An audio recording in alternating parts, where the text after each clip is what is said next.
phones off too. Oh, yeah. All right. All right, good evening, everyone. It is 7 o'clock, time to start our first selectman meeting. Let's stand up first.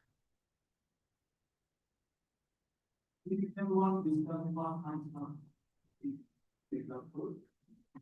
Can't stand hearing my voice. I pledge allegiance to the flag of the United States of America and to the republic for which it stands, one nation, under God, indivisible, with liberty and justice for all. I know that sounds the way. Those kind of conversations are never fun. All right, everyone's reviewed the agenda. I have no changes on here. So someone make a motion to accept the agenda. I'll make a motion to accept the agenda. I'll second it. Second, all right. All those in favor? Aye. Abstained? Noes? Motion passes. Has everyone reviewed the minutes from June 4th? Sure. All right, I did not see any mistakes. We rarely do. Surprisingly so, because of Sharon, so Darren does a great job. does a great job, and I thank her for all of her work and her patience during some of these meetings. Make a motion to approve the minutes for June 4th. I'll second that motion. All right, any discussion? All those in favor? Aye. Opposed, abstentions, motion passes. Communications, I'd like to start with a couple communications. I know some people are watching at home. They can't hang in there through the 2 or 3 hours that we sometimes have. So I have a couple things I want to mention quickly, and then we'll get right to some presentations tonight for the board and for the people at home. So a couple things.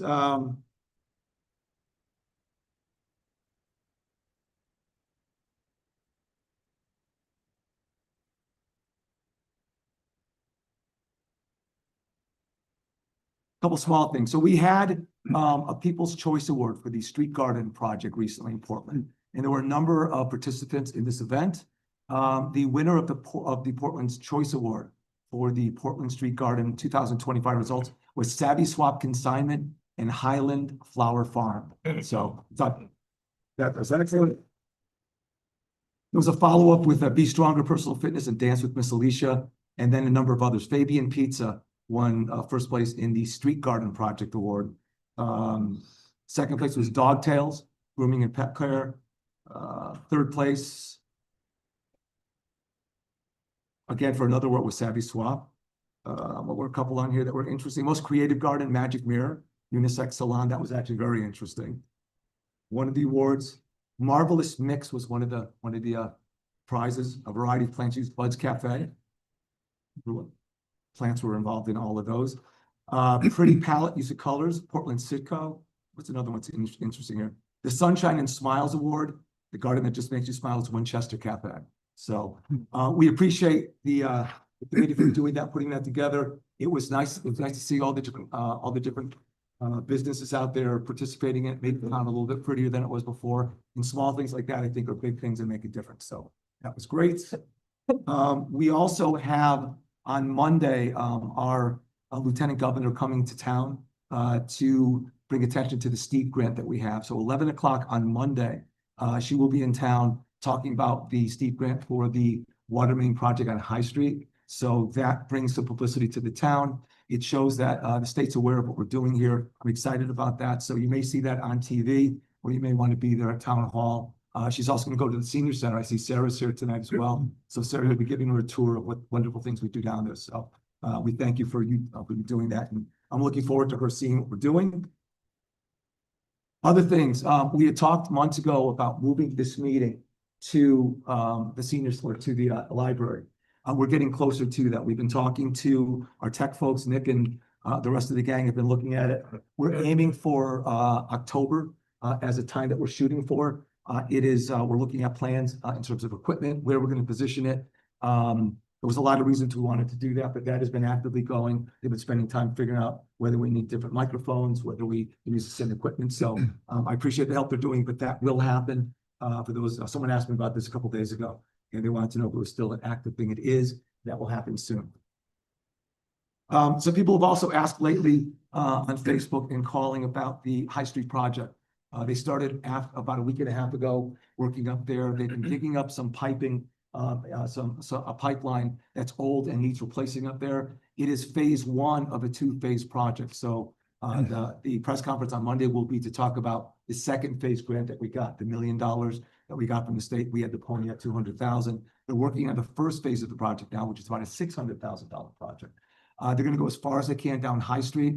They will then clean everything up as best they can. Next summer, about the same time between when school ends and when it begins in the summer, they will be working on phase 2 of the project. So people have asked what that money's going for. It'll be continuation. Then once that project's done, then we'll look at recapping High and getting it in better condition. But excited about the project. It's replacing piping that we need. Those pipes feed the 1 million gallon and the 500,000 gallon tank that we have to provide the water pressure we need for the water system we have in downtown areas. So it's important. That was the justification that we did that. But we have other projects that we need to do as well. But that is answering that question. Portland Fair coming up, Bobby, in how many more days? What's the countdown? Too soon. Too soon. Yeah. Too soon. You can tell by Bob's broker that he's involved in a lot of the things, so he's up to his eyeballs in that. So that is coming up soon. They've been doing a great job advertising and promoting it. So if you are out there watching and you want to either donate or advertise with these folks, please do. Bring your families, tell your friends. It is the best little fair in Connecticut.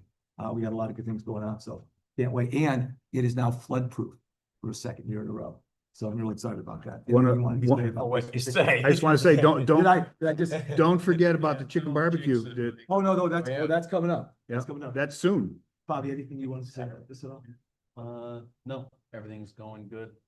They're still doing a lot of infrastructure because it was just a field a couple of years ago. Yes, And there is a long list of things that need to be done. yes. They're knocking off the list up. Everything, that's great.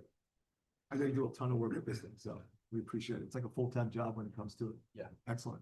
Speaking of chicken and speaking of chicken dinners, there is a fundraiser, second annual barbecue chicken dinner that's going on right now on July 9th from 4 to 8 p.m. 19. 19, I'm sorry, 19, thank you.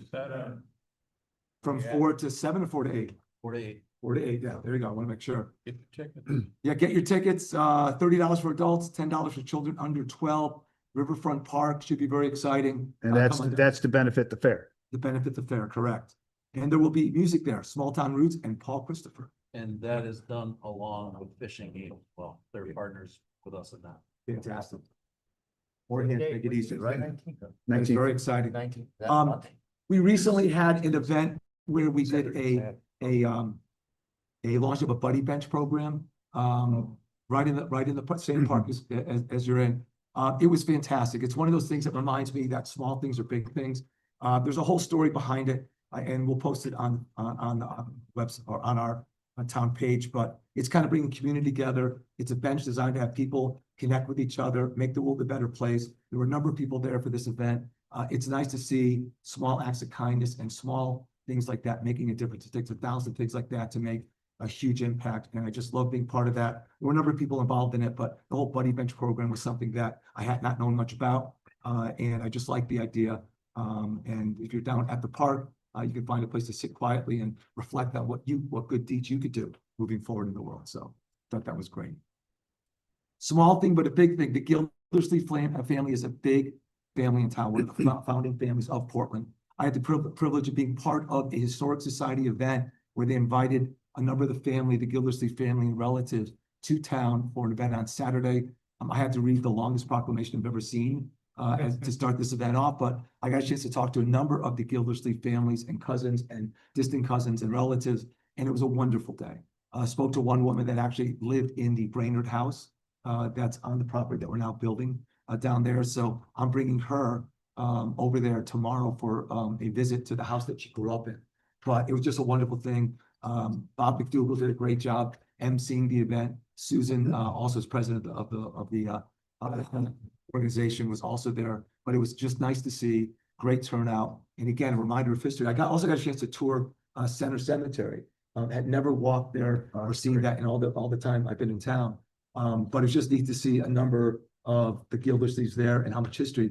And surprisingly, maybe a little disconcerting, there were a number of Peltons on the grave sites. That And I didn't was a realize big, there were that was a that big many name in town. I didn't know, Yeah. but now I do. But now I'm Right. worried, but there was a blank Pelton with no expiration to made me a little nervous, but that was a really cool thing. So I would encourage, if you have not learned more about the history of Portland, it's one of the things that makes our town unique. There's a lot of history there. The Historic Society will be happy to walk you through it and tell you more, but I was really impressed by that. It was fantastic.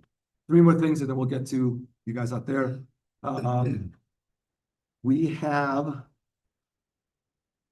about 2.5 weeks ago, a business meet and greet that I did with a number of the businesses in town. I've been told by many of the businesses that we hadn't had something like that in a long time. I felt it was probably a good time, since we have so many things happening in town, that we get together and talk about what are the things that are important to small businesses, restaurants, bigger businesses, anybody. So we had about 40 people that showed up at Brainerd Place. They were kind enough to host it. Wayne Carini, who was the one that really kicked this off, was the one that said, listen, we need to do more with each other in town. He had a lot of strong feelings about water and what we could do to make water more accessible in town. Other businesses talked about making it more business friendly to expand and come into town. But I found it very invigorating to see that many people interested in what's going on in town. They all had questions about what were the various projects were. I thought that was great. Everyone's paying attention. Even those people watching tonight, you guys are self-selecting for people that are paying attention. So I'm going to continue doing that at least every 6 months or so. I will try to post as many things as I can, but that was a fantastic first get together. And I'm hoping we do more. So if you're a business person out there, if you want to open up a business, there will be more of these talks, and we're looking for feedback from everyone on how we can be a better town. How can we get people coming over the bridge to us? So, and that's all I had for updates for that. So let's go on to the next. I buried my agenda. Was the next one, right? Oh, sorry, that's. There you go. Thank you. I'm going to borrow yours for a second. There's a file right here. So, all right. So first thing up, we have an update from Mr. Bransfield on the Brownstone Quorum update. If you could come up. Here's a very Thank you, sir. Yeah. Thank you, sir. Thank you. While Tom's doing that, because we have so many things going on, and because the Brownstone Forum has been such an integral part of a lot of the projects in town, I thought it was important for us to know all the things that are involved and maybe some of the future plans. And also people at home, if you don't know, there's a group of people that do a tremendous amount of work to keep parks going with their. Well, I'll cover that. So what I handed out was basically our mission statement with a little bit of examples of what we've done over the years. For those who don't know, I'm Tom Bransfield. I'm the president. Took over from Jim Tripp in April. The Brownstone Forum was put together about 25 years ago by the Board of Selectmen.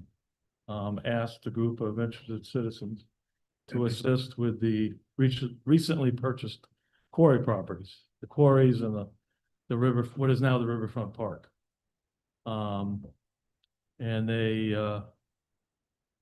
provided, I guess, the funding for the legal work to create a 501(c) nonprofit, which is what the Brownstone Forum is.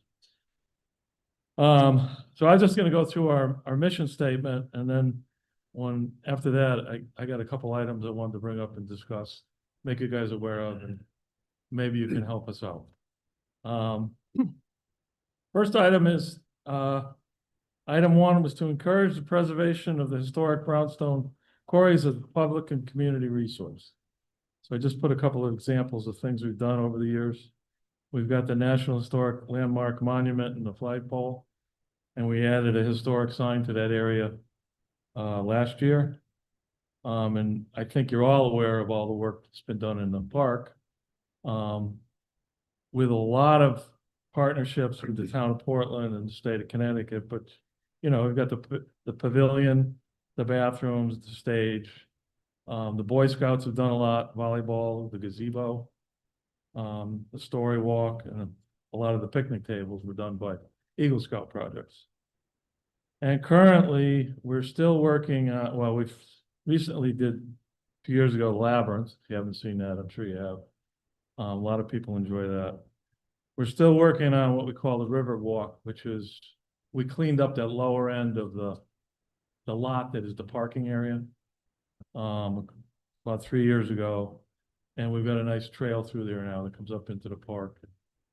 Ultimately, we'd like that trail to work its way connect to all the other trails in the park. Right.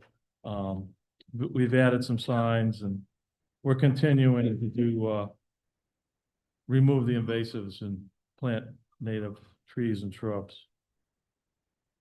Item 2, to increase public awareness of the historic brownstone quarries through public education and other programs. I know a couple of you were there, our annual meeting this year. We had a presentation on basically our history. We called it the timeline. We'd like to present it to all of you if you're interested. Because it gives you a history of the quarries in the area, but it also gives you a history of that property since the town bought it. What's going on to date, because now we're obviously trying to take the next step with the brownfield properties and hopefully the Tri-Ram property, what I refer to it as, which is the old tar plant. We can do something with that. We got a grant from Connecticut Humanities for historic signs. There's 1 at the quarry and 2 in the park. And we're currently working on a project with Portland High School with a rockfall grant. We'll be putting they'll be developing some environmental signs for the park, and those will go in the spring of next year. You've probably seen the Quorum Review. That's an annual newsletter. And the Arch Pavilion right next door here is something we've done. Item 3, to aid, work, and participate in the activities of other organizations, individuals, public and private entities within and outside Portland. We work with the Rockfall Foundation. Obviously, we work with the town, Park and Rec. We're constantly in communication with Andy and them on anything we're doing. Community Fund of Middlesex County, the Buddy Bench, that was something that was presented to us through the Community Fund of Middlesex County, Liberty Bank, and the Interfaith Golf Tournament. There was a young man in East Haddam passed away in an accident. And his parents started a nonprofit in his honor. And in this case, after COVID, his father approached Community Fund and Liberty about building 5 new benches. It's some sort of African hardwood that's for boat building. So it's designed, it's for outdoor use. It's a beautiful bench, if you haven't seen it. And it's in honor of their son, who was very involved in community service. So we really appreciate that. This year we'll be working with the Lions Club. They'll be donating some benches we'll be putting in the park. Talked about the signs. We work with the Historical Society. We've worked with Corey View in the past, and we still work with Dean. The Airline Trail. We try to help Rick and his river access committee and Lou, and I'm involved with the Brownfield Area Steering Committee, so we're involved with a lot of things. 4th item is to solicit, receive, and administer funds. We've received grants from several organizations and funding from the town, as well as a lot of generous donations from townspeople. And all that money goes back into the park. And the last item is to preserve and enhance the features designated as a National Historic Landmark as a regional attraction to complement and be connected to a revitalized Main Street, to provide waterfront access, community open space, and stimulate economic opportunity in and adjacent to the park. So I just listed a few things there: the river walk, the pavilion years ago for the arch, the labyrinth.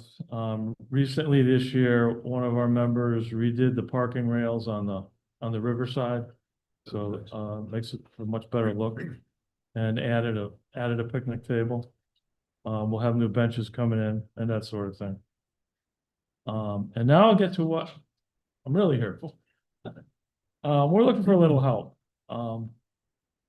we've been working with your works directors for the last 3 years, but we keep getting close and they keep leaving. Sure. So we have a goal to try to redo the entrance of the park so that it looks similar to the entrance to the recreational complex, which would be, as you come in the park, you would have a lane. As you come in, there'd be a lane on the right. In the center, there would be an island, and there would be an exit lane on the left. And in that island, we'd have a brownstone block with a signboard similar to what you have at the recreation park, identifying the park. One of the things we found out through our activities over the years, and I can attest to it from 2 years of doing the Quarry Celebration Day and the craft fair. People from outside Portland can't find that park. And you can drive down Brownstone Avenue, there's really nothing that tells you where the park is. And there's just this driveway that takes you out to the back. So we really need to work on that. So we've been talking to Mike and Andy. We've got the backing of the Park and Rec Commission. They'd like to see it done. But we need some help with funding. So we talked to Mike today. He's gonna be looking into some things. And we plan to contribute to that. I think at this point, we're talking about if the town could do the paving, I think it's 60 feet in. We would take it from there and we'd get the island put in and the stone and the signs. And that would be all out of quorum funds. So we're looking for Mike to help us out and you guys to help out Mike. So, why don't you share what you estimated the cost was? Well, what we talked about today was for the paving, we had one of our members had a quote of about $8,500 to pave. I think 35 foot wide, 60 feet in, from the sidewalk in. And then we'd later put the island on top of that in the center. Our thought is that would be, we try to dress it with as much brownstone as we could. So it, and Mike was gonna discuss that with the powers that be. So we need your help on that. And along with that, there's something we've been talking to Mike about. We talked to Ryan in the past. I'm sure we talked to Susan. That piece of the property, that 5 acres, which is the parking area and the lower area along the river, as I understand it, is loosely part of the Brownstone Exploration Park lease. It's there, there's something about, it can be ended within a month, or I don't know what the criteria is. We're requesting that, if possible, we'd like to see that taken out of the lease and just designate that area as public park. Because that's what they're gonna use it for, that's what we're gonna use it for. Our concern is we're investing private funds in town property that someone else has a lease on. And it just doesn't seem like a smart thing for us to do if they could pull the rug out. I'm not saying they would, but we don't know what their plans might be. And obviously, their plans right now are to use the brownfields for parking, the brownfield lots. But if the plan is to develop those lots in the future, they're gonna be looking for parking. So we're looking for your help on that. And the last item, and Mike's not aware of this, but that's something I think of only when I come by the Arts Pavilion. There's a Town of Portland sign right out in front of that. Used to be a nice, I don't know if you knew Tom Humphreys, but he was a sign maker in town. It was a beautiful sign. It had beautiful lettering, had the town seal in the center, but it was wood. And it's 20-something years old. And it's rotting and falling apart. So it needs to be redone. Where's that? It's right out here, right up front, right in front of the pavilion. It's right from the wall. Okay, so it's the one. Oh, yeah, yeah. The Light top, blue, the top light of blue the, with the seal. the top of the seal has fallen off, so, Seal, yeah. and that, we're gonna take on a project maybe this fall to redo the landscaping in that. Okay. On the pavilion, but that was never something we were involved with, so We can absolutely do that. something you guys should look at. That's part of the conversation we had with Mike today, which is one of the other reasons we'd really like to push that entrance is we've got the Nordic Spa starting. And we've got the work we're gonna start with the consultant on the marketing and how to work the brownfields, develop that area between Main Street and the riverfront. I think we want to make it as look as good as we can for any future developers coming here. Just so they're gonna feel like this is the place I want to be. Yeah. So. How soon is your time frame for wanting to install the sign? We'd like to do it this fall. We'd like to target September. We had targeted last October, with Rhino Halpin, but things changed and he's elsewhere. I know he got some pricing, but I don't really know whatever came of that. And he was gonna do a little more than we think we need to do, but, we'd love to see it. At least get the paving done in this fall and then we're gonna take it from there. You know, and the idea is we wanna work around not only the concerts, but then there's the late September, there's the road race. Yeah. So we gotta either do it before the road race or right after. I will add to it. I did speak to Andy today afterwards. And Andy has low SIP money. So I asked Andy after we talked as a group, what would be your priority for spending? Because he has to spend it on park improvements. So for him, that was the number one park improvement that he thought he would spend 10 grand, whatever the cost was. So he said he has it. It made sense to him as a priority. I told him that I wanted to talk to everyone here because I was there last night at the opening concert. I like the idea. Maybe it has to get tweaked or whatever, but I know you guys put a lot of time and effort into that. It seems a pretty reasonable thing to me. And I think most residents would be happy that it's improving and we're kind of upgrading that part. I would call it a lot. But again, it's money being spent and I wanted to get the feedback from you folks here, what you think about that, because that can be turned on. There are some questions, for example, if it's low money, I don't know what to do.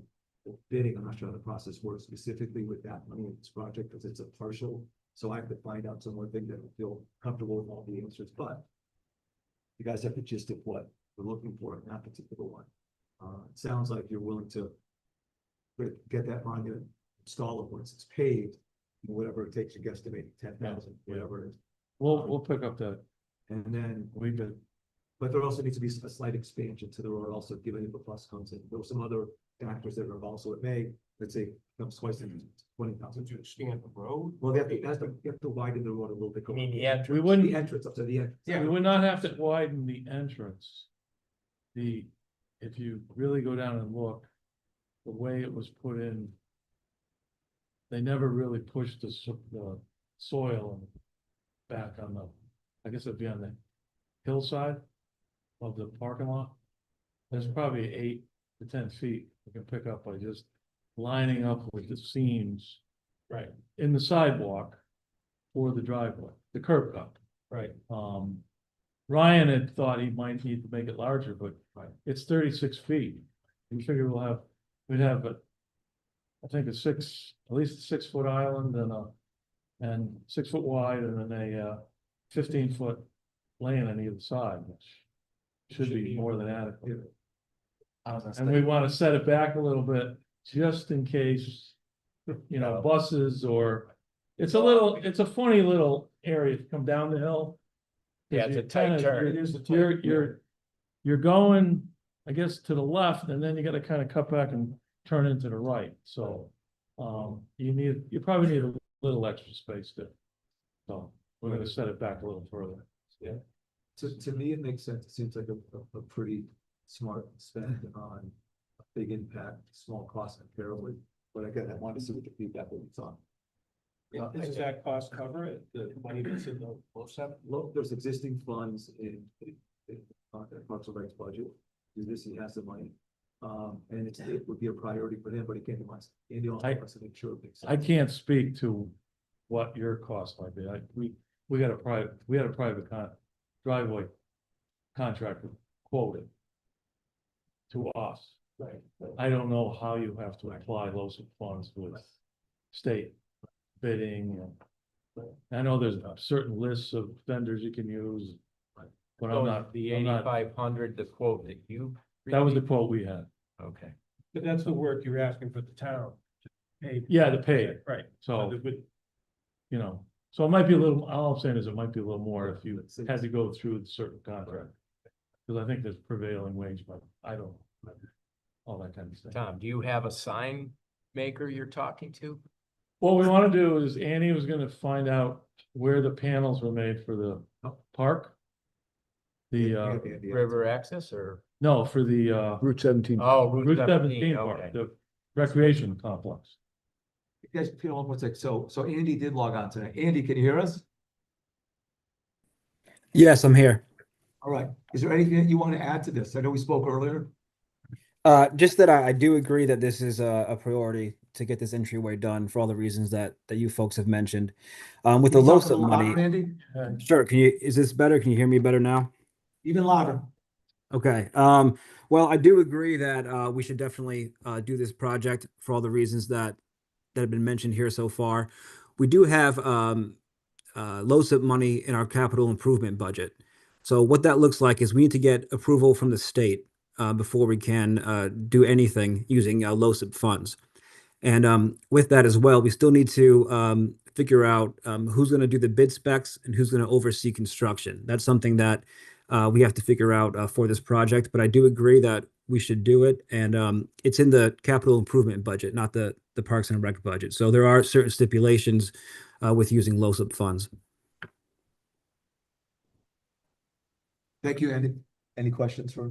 No, I want to kind of agree with what Tom said. I understand. I mean, the historic aspects of the quarry and the quarry property obviously are critical, and they're amazing to this town. What the quorum has done over the years and what they built down there, and the traffic that is in there for concerts and just daily using the park. I've walked down there many times recently with my grandson, and there's always people walking through that park. And I think it's great to put signage there with continuity with the other park, but Tom hit on something which I think we really need to consider is the development of that section of the riverfront. I mean, you have an opportunity here to really make that park look like it should, as you have interested parties looking up and down the riverfront to see if they want to join Portland and build something.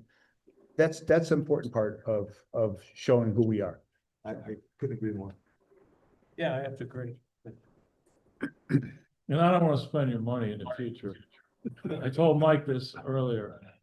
When Rick is done and Lou are done with the canoe and kayak launch in the little park at the far end of, basically, if you take Brownstone Avenue Just, and head Yeah. towards the bridge onto Airline Avenue, you'll be at the river access point, park.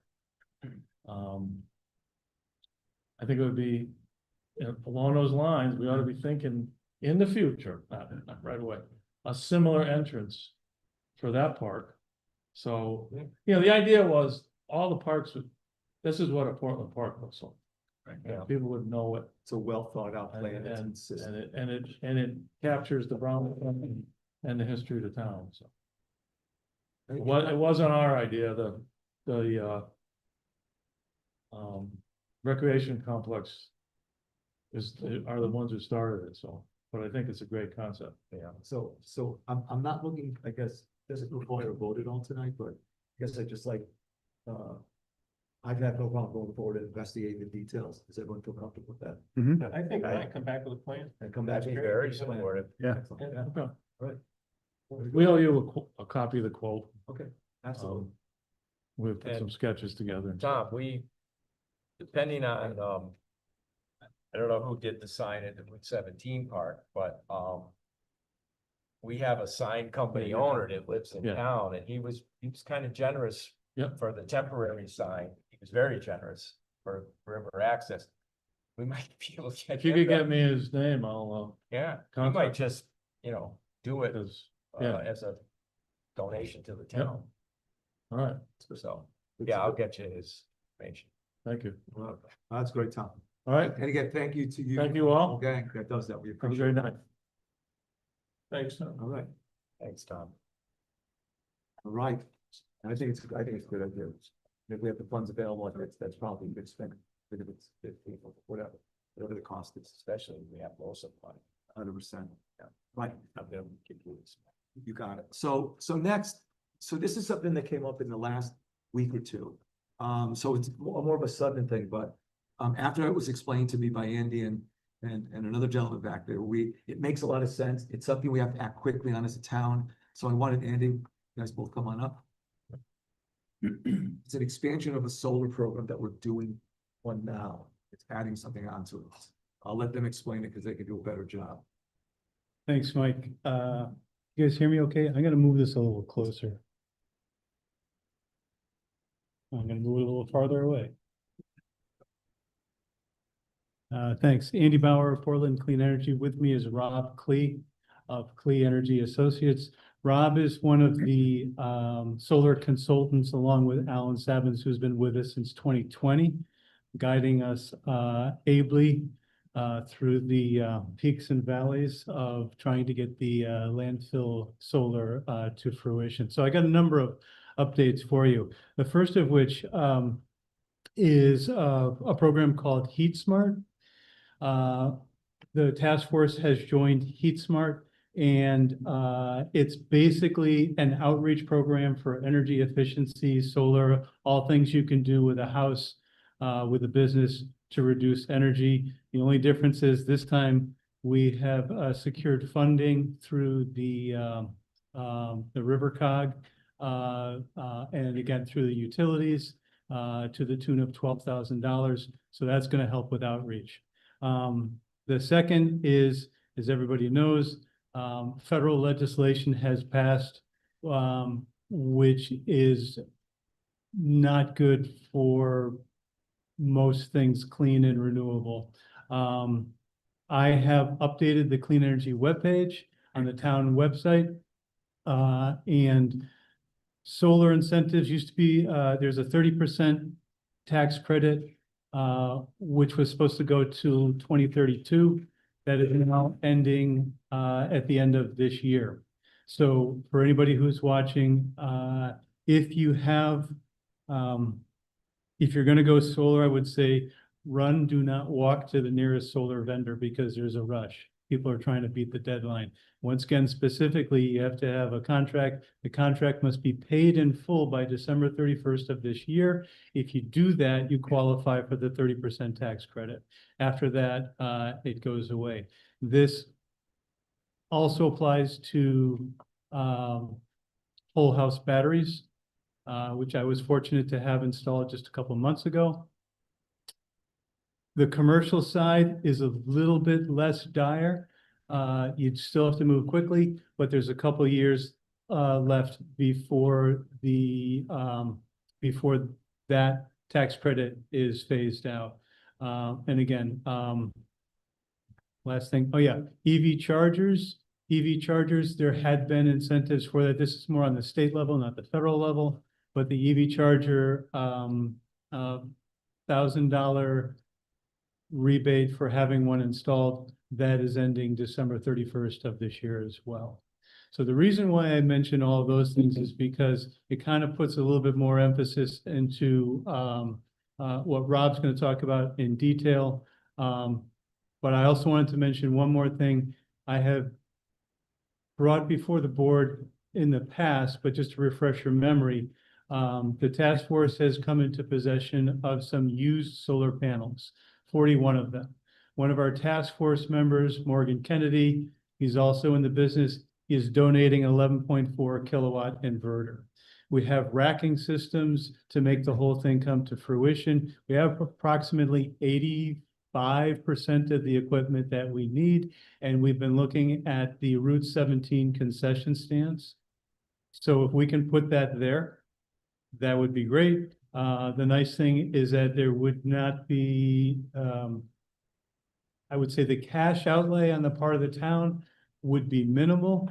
And towards that end, I just want to say that the task force does have access, to funding, which we would be more than willing to put towards the odds and ends that you need to do to make a solar array, install conduits, junction boxes, optimizers, things of that nature.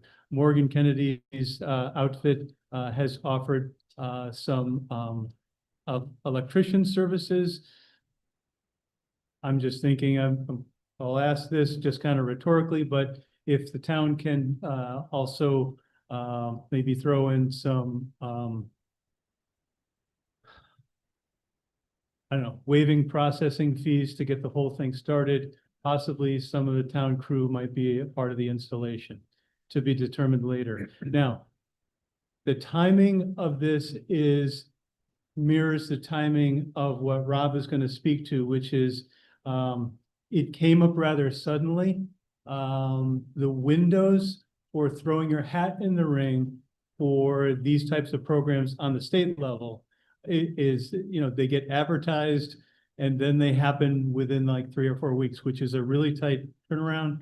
And, as you guys know, you deserved a meeting off, a couple of meetings ago. So this is, Alan brought this to my attention, I think, beginning of July, end of June. And this was the first meeting we could tell you. So the window is, I think, the beginning of August, until like the first or second week in September, for Alan to throw the hat in the ring for that concession stand. And as always, when you do something like this, you're putting your toe in the water. It's not an ironclad commitment on the part of the town, but you're basically just getting in line and holding up your hand and saying, hey, we're looking at joining this. And then once we get some returns back from the process, we will come back to the selectmen and let you know that we have what we have. So about to hand it over to Rob, there's a unique opportunity similar to the landfill that Portland can partake in. And the interesting thing is that it doesn't have to be in Portland. It can be anywhere in Eversource territory. Don't ask me how that works, Rob. I'm going to leave that to you. But essentially, it's we've got the same quick window. All right. It's a moneymaker, just like the landfill solar is. Okay. And the reason to kind of push forward now is because the federal legislation is going to, if we waited 3 years, 2 years, we wouldn't be able to do this. So it's kind of like we have to move now. And Rob, I think I'll be quiet and let you take over. So thank you, Andy. And for Selectmen and Board of Selectmen, it's good to see you all again. My colleague, Alan Sabe. I'm Rob Klee, one of your clean energy advisors for the town. My colleague, Alan Sabin, sends his regards, and he's sorry he couldn't be here tonight. They had a family obligation. So I thought, and Andy, that's a great sort of tee up. I thought I'd first give a quick update on the landfill. So that's the project that we had been first engaged to help the town try to deploy solar at the landfill. It's been through that, what we call the solar roller coaster. It's been up and down, but it is still on track with our last conversation with Green Skies Clean Energy, the developer that you selected through a competitive process, that they are continuing through their design and permitting requirements. They've started to get some positive movement out of the Department of Energy and Environmental Protection, which provides a key permit for landfill disruption. They believe that they have, they've heard some good feedback, and that is moving forward, which had been a bottleneck before. They are also awaiting Eversource's large upgrades to the grid, but their plan is to really work because I think of the federal changes, to get their work commenced within a pretty timely fashion so they can lock in those federal incentives and have their work go in parallel to the work that Eversource is doing. So when Eversource is done, they'll basically be almost done at the landfill themselves and just turn it on. So that's the quick landfill which I'm also happy to take any questions on. But using the landfill as a jumping off point, that is actually where the town has already participated in the Eversource Non-Residential Renewable Energy Solutions Program, the NRES program. This is our state incentive for commercial solar that could be at box stores and the Home Depots and Lowe's, or it could be in municipal buildings and schools or landfills. So you're using it there. But it has this very interesting special program just for state agricultural and municipal ratepayer or electric customers, where they can use something called virtual net metering. Now, virtual net metering is what it sort of sounds like. It is a program that lets the electricity from a solar array be virtually credited to your to your Eversource accounts wherever they may be. And that's actually what you're doing at the landfill. As you know, your landfill has a few buildings with some lights and a few things. It definitely doesn't have the load, the electric usage of the nearly 1 megawatt solar array that's going to go there. So the electricity generated at the landfill will be credited on all of your bills around town to the tune of about $100,000 a year you're going to save on your bills, which over 20 years is about $2 million in saving from the landfill project. Now, as Andy alluded to, that virtual net metering program for state agricultural and municipal Eversource customers has this unique ability to not just be limited to you having the solar array in Portland or on one of Portland's properties or Portland's buildings, but literally anywhere in Eversource territory, you can have, in essence, a solar array in Torrington or Stonington that virtually credits your bills here in Portland.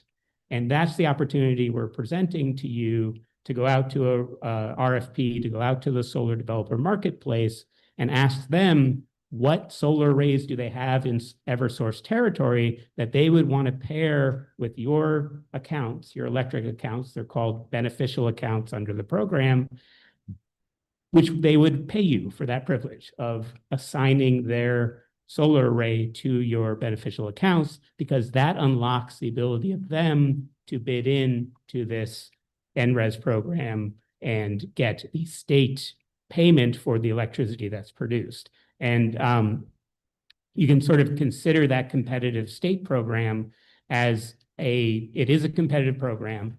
It is, as Andy mentioned, there are only 2 competitive solicitations a year, one in the spring. The next one opens up in mid-August and closes September 15th. And hence, that's why we have this sort of tight window, because we would want to follow your procurement rules, go out in a competitive RFP, test the marketplace, and ask the marketplace and the solar developers to provide bids to the town of Portland that would cover 4 sort of key items. They would bid in with a description of their solar array anywhere in Eversource territory, that 1 megawatt array in Torrington, for example, and all the details, its site conditions, its location, whether there are wetlands, what equipment they're using, those sorts of things. So they're going to bid in actual projects that they have in their queue. Then they're going to provide in their bid a proposal of how much money Portland would make for that, for being associated with their solar array. And those can be in the form of bill credits on your Eversource bills. They could be direct payments from the developer to the town on a quarterly or annual basis over 20 years. It could be a lump sum upfront payment, or it could be any combination of the above. And the RFP says, we offer to the marketplace, be creative and sort of offer your best financial benefits to the town for the right to use the town's beneficial accounts. The third thing that we ask of them is, what is your proposed bid strategy in the competitive NRES program? So again, the solicitation is really for a developer partner to work with the town. Then once you find that dance partner, you're both going to the dance, which is the Eversource bid solicitation, which opens in August and closes in September. You're going to be able to evaluate how likely you are going to win that competitive process. So they're going to provide confidential information as part of this bid to say that we're going to bid in at this price range or this price level. And unsurprisingly, an aggressive, financial benefit for the town may require a higher bid into that Eversource competitive process, may be less likely to win. So again, in the evaluation process is balancing how much money goes to the town versus the likelihood you'd actually see any of that money, because you only will make money in that arrangement if they are ultimately a winner in that competitive Eversource process. And the last thing is that we have them give their history of development, their past performance, or you get to evaluate the companies based on their sort of ability to actually complete projects. And that's where me and my colleagues at Allen Sabin, we're your consultants. We help the town receive those bids, evaluate them, present them to the town for the decision-making process. But I want to reiterate something that Andy said, that none of this means you actually have to accept any of the bids. This is going out to the marketplace and asking the marketplace to compete for your business. And it could be that you're like, no, none of this is actually attractive, or they might be very competitive and attractive. The challenge is we don't know right now, and it's even more challenged because this is a very uncertain time for the solar industry in light of those federal changes. So the goal here would be to go out to the marketplace, but only to figure out where the market is and whether it's worth Portland's while. So there was no commitment to any of those bidders. If you do find one that you like and ultimately decide that you want to go forward with them as your dance partner, you would enter into an option agreement, which is also included in the RFP package, that basically signals to the Eversource NRES program that the two entities, the town and the developer, are working together jointly on this bid into this program. And then if they're successful, that option agreement will then turn into a long-term 20-year power purchase agreement that will outline that financial benefits to the town over those 20 years. So I'll sort of sum up with the why now. Andy sort of highlighted the market is changing, and the federal changes in particular have created a significant amount of uncertainty for solar projects. And for the commercial ones, there is basically the next 6 months to a year are critical if you want to have a commercial scale solar project developed that could still take advantage of the existing tax system, which then means all of your activities get squeezed into what's available in terms of the state incentives, and they have this solicitation that opens in August, closes September 15th, but then the next one is not till next February and March. So again, that's why we're encouraging the town to go out to bid soon, or very, very soon, to try to get onto that schedule to have an opportunity this fall with the Eversource incentives.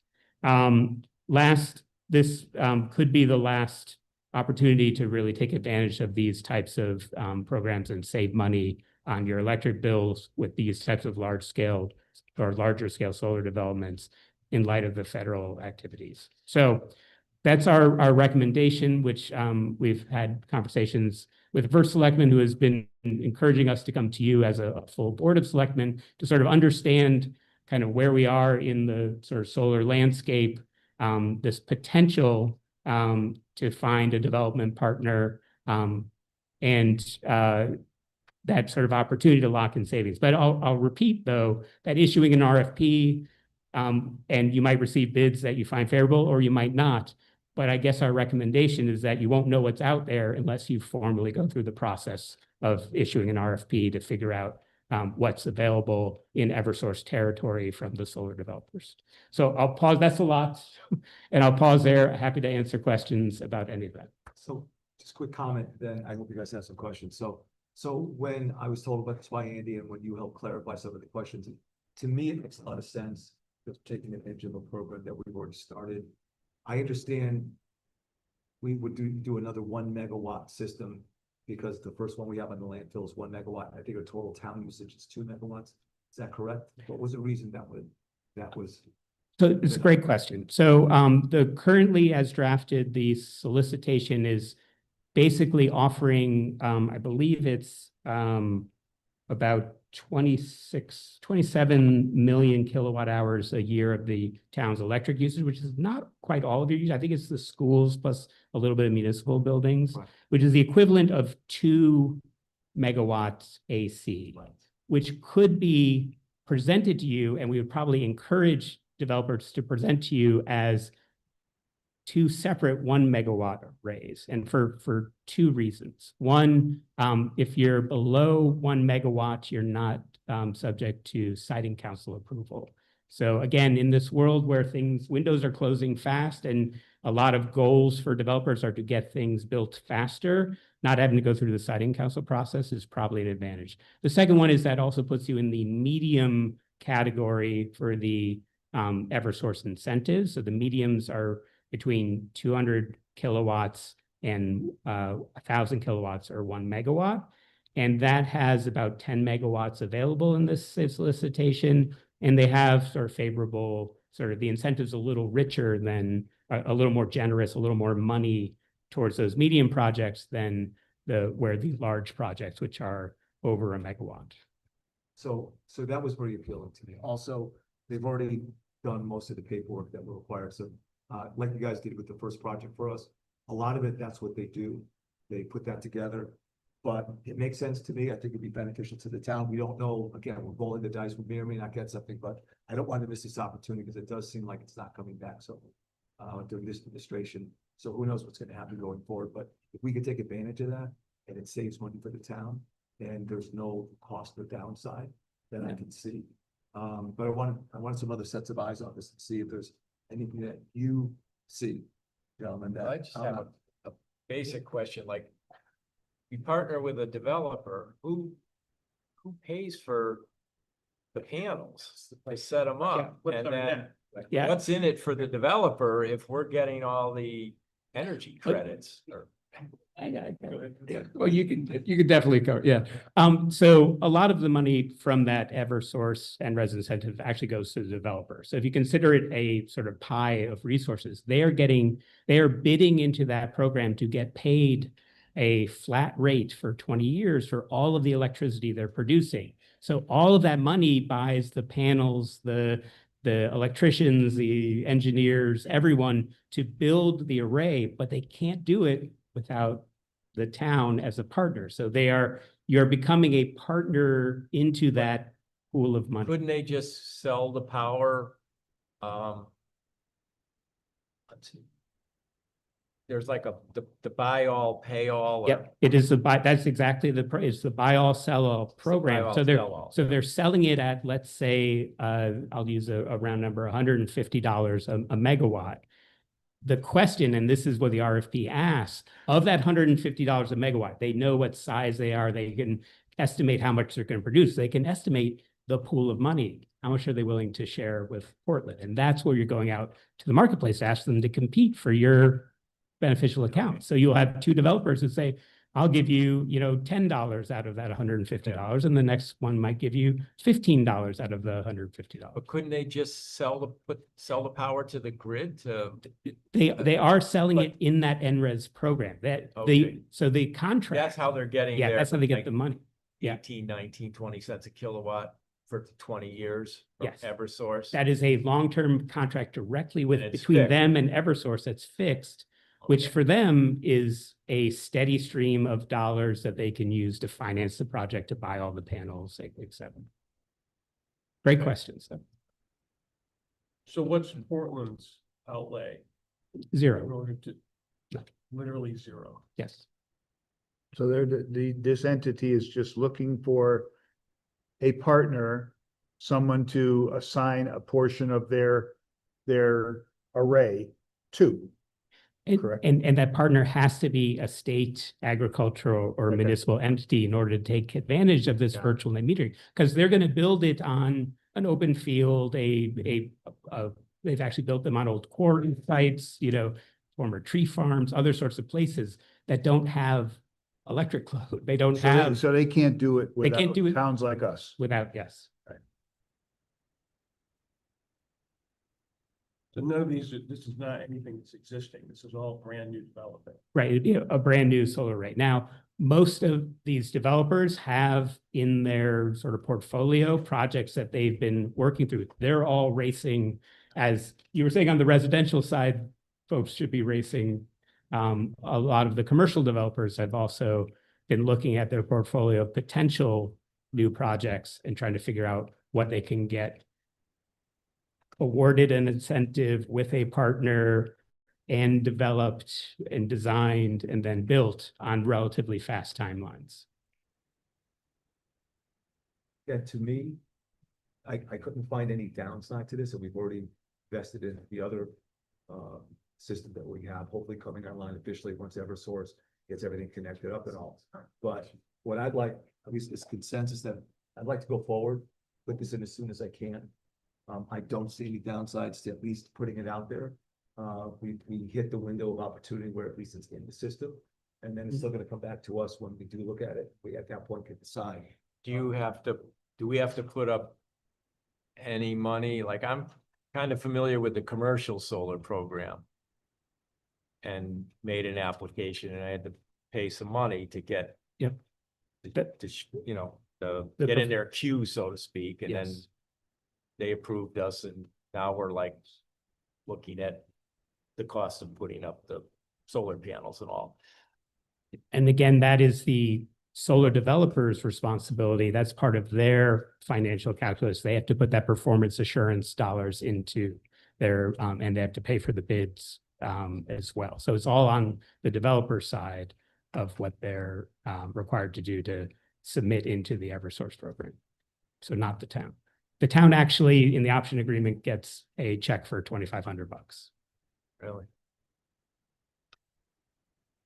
Sounds good. Sounds Sounds like good to can't me. hurt. I mean, you know, And and we- doing something like this on the commercial side, There's no cost, no risk, Yeah. nothing out of pocket. right? The developers need towns like Need us towns, yes, in order to do this. yes. So we're And- providing a benefit to them, they're providing a benefit to us. And they will pay you for that privilege. And once we've gone with the town in that selection process, it will come back to the Board of Selectmen to approve the option agreement. What's the name of the program again?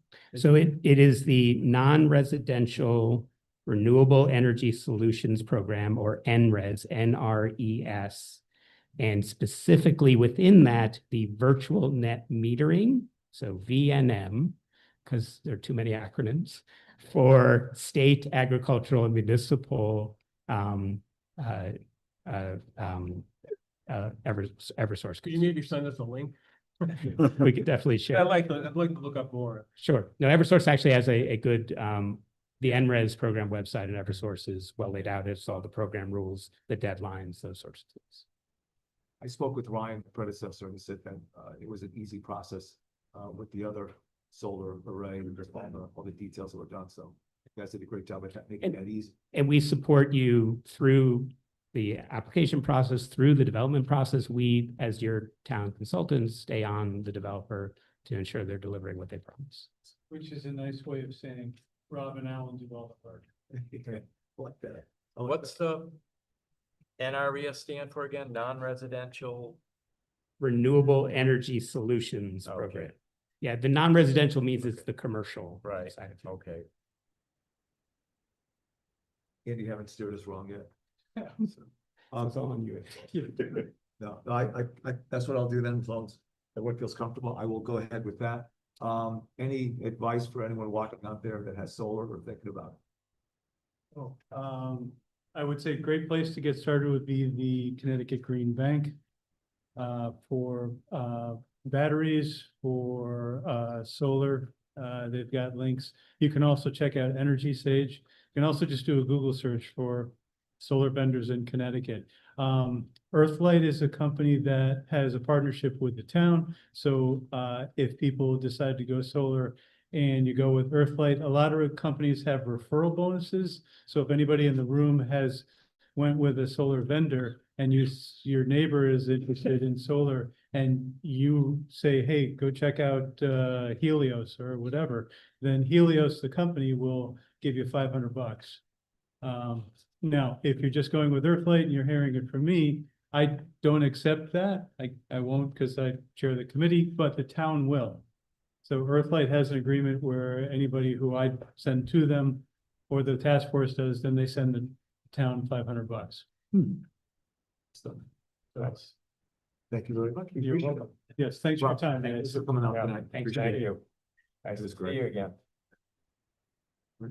Keep everyone posted. It'll be up and posted hopefully in the next 3 or 4 days. Don't get Tom.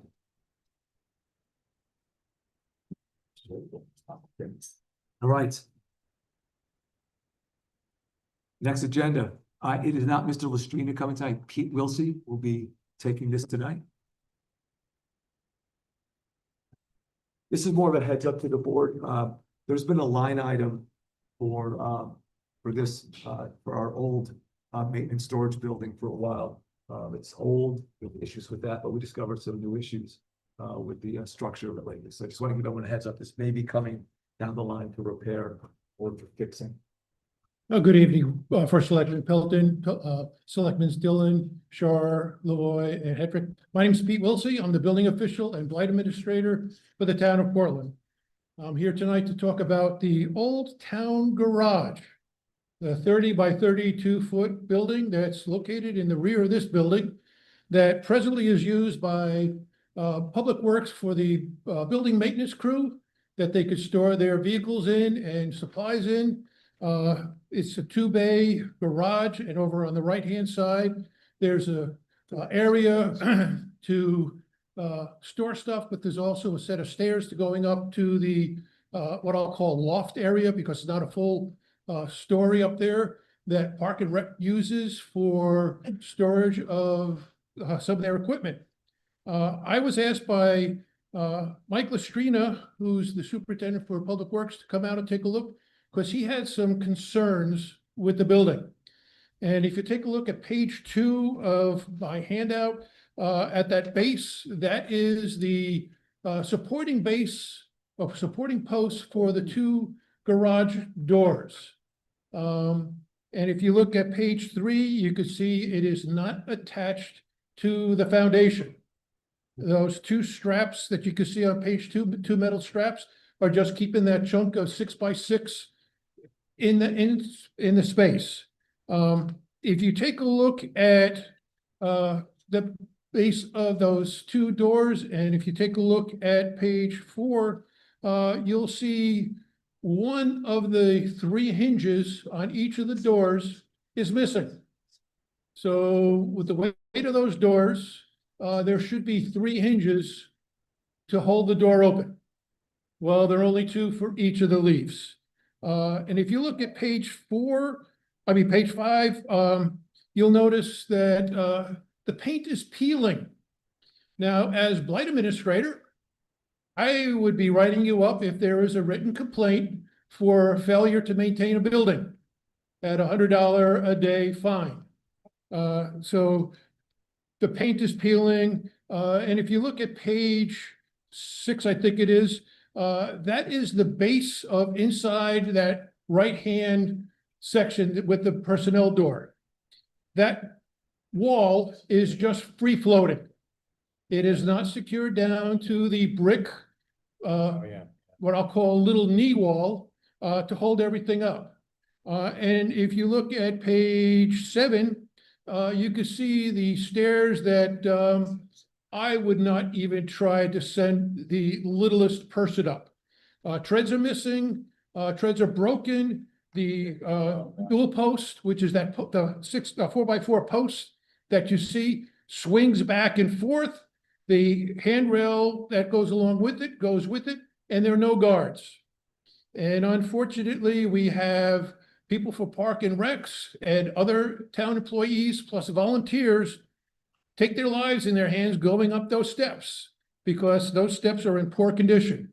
In fact, I have turned around and marked it as unsafe. So those are my concerns with the structure. We need to do something about it. What's the sill look like? What does the sill look like? The sill is not even attached to the bricks I For mean, that- all the way around, the whole cylinder shot? Yep. What is my approach? And there's also a tree leaning against it in the back.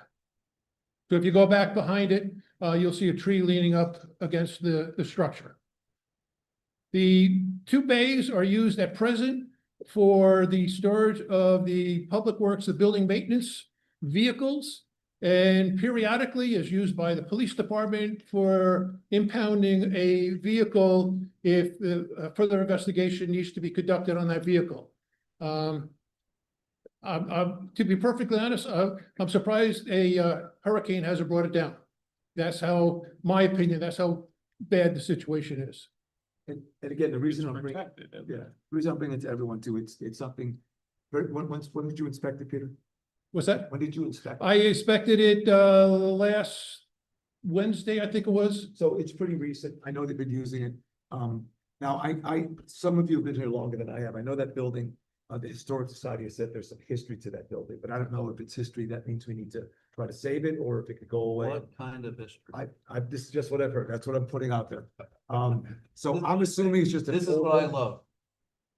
The building can crumble and fall down on its own, Right. Yeah. but as soon as you wanna do something to 100%. repair it, it's got historical significance. Now they haven't said that to me at all, but I've just heard that's why when I It heard about almost it. sounds like it should be knocked down. It That's sounds what it like it's sounds a like. hazard. All right. And we've talked about it in years past, it's been brought up that it needs to be replaced. And now And it's- it was, no, it's good enough for now, next year, then it was next year, then it was next year. It's officially gotten to the point where right now it's really not non-usable. We have to do something with that, so. It sounds like it should be Well, on next it's just- year's budget for capital improvements to Well- replace the building. And we still need to come up with like, what would it cost? We need to get like some real hard costs right now. So it's happened so quickly. And again, we don't have a full-time public works director. Yeah. So Michael hasn't had a chance to put that together. To your point, we need to get that. But again, I want to give you a heads up as soon as it happens, so we can start thinking about that. I will put together some options and proposals. What does it take to break that? Do we want to build something slightly bigger? What are the costs? So I will put together some things and I would love input from those of you that can add to this. Well, what are we doing? You're saying it's a building that's unsafe to be entered. So is it still being used? It's still being used. Yes, if you go out there in the back tonight, the doors are closed, but inside will be their van and their truck that they use for building maintenance. And you'll see Who used the building? Public Works. Public Works, And you said the upstairs? is the upstairs Active use? is still being used by Parks and Recs for the storage. I did not try going up those steps. I'm afraid if I started stepping on them, they all come down. I could see boxes up there, and from what I'm told that, yeah, Park and Recs keeps stuff up there for storage because they don't have place here inside this building for storage. It seems to me what's the the- first thing that should be done is to clear out what needs to be cleared out to Stop keep using people it. safe. Right, keep people safe. Don't Mhm. let people go up there, get the stuff out. Why do we have to park vehicles in there? We got a parking lot, I mean, Right. for now. Well, even if the you're worried building's about the not vehicle, safe. you park them at the public Yeah, works public garage works, and right. it's fenced in. Right. Just where they move Right. some of the vehicles anyway, so yeah. Yes, but But, So- but police department also uses that if they have to impound a vehicle after an accident or for whatever reason, they use that as their impound garage. They have somewhere else they can park it. Yeah, We have other places. or if that becomes the only thing, Right. it's intermittent and it's not ongoing. So, Pete, what's the roof look like? Is the leakage or is the building itself, the roof dry? From what I could see, the roof is dry. It looks like it's the old asbestos shingles from the 1940s, 1950s vintage. I doubt it's been re-shingled at all, re-roofed at all. I know the building well. Okay. When I was in college and worked for Park and Rec, we stored our truck in that building, and it does look much different now than it did then.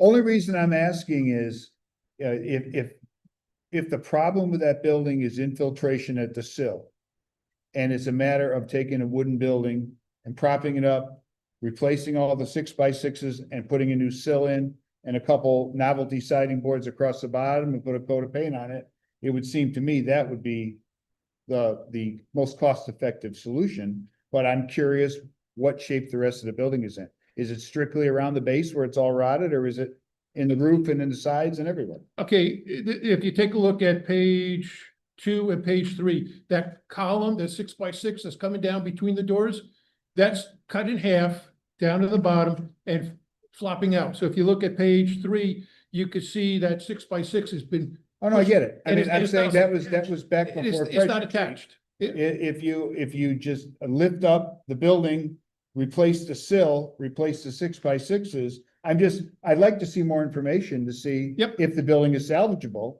and what cost is involved with salvaging that building versus demolition. And you mentioned asbestos shingles, then you would get into some other issues Mhm. in terms of cost.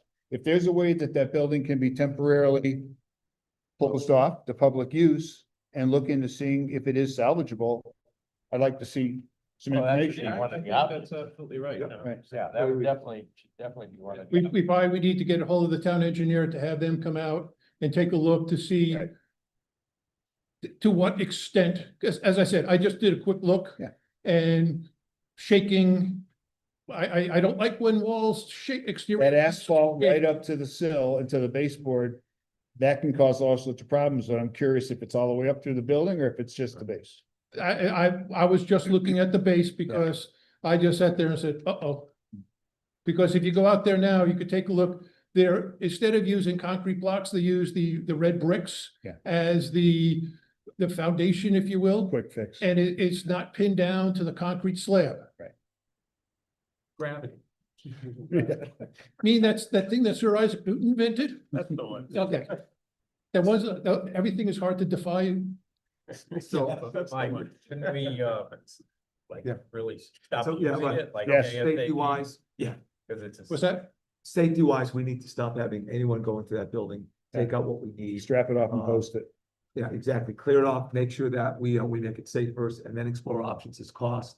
How do we repair? How do we make it safe enough to use? And what level and price out everything from that to if we had to tear it down and build something else. So, Mhm. all right, You take a look at the cost benefit factors of of course. new versus keeping it. I'd also ask, do we absolutely need that building with other Well, that would be buildings my and first- spaces we have right. in town? I mean, are we just using it because it's convenient and It'll there? be part of the conversation. Like, do we have other storage, other places? Yes, there are other It's a good storage. review, and it may be a good review of really all of our storage facilities. What do we have? Yeah. What are we using? So. Well, this may we've trigger been a little- asked in the past too, and it was even in capital, was an addition on the public works garage itself. Right. So how far are we away from that?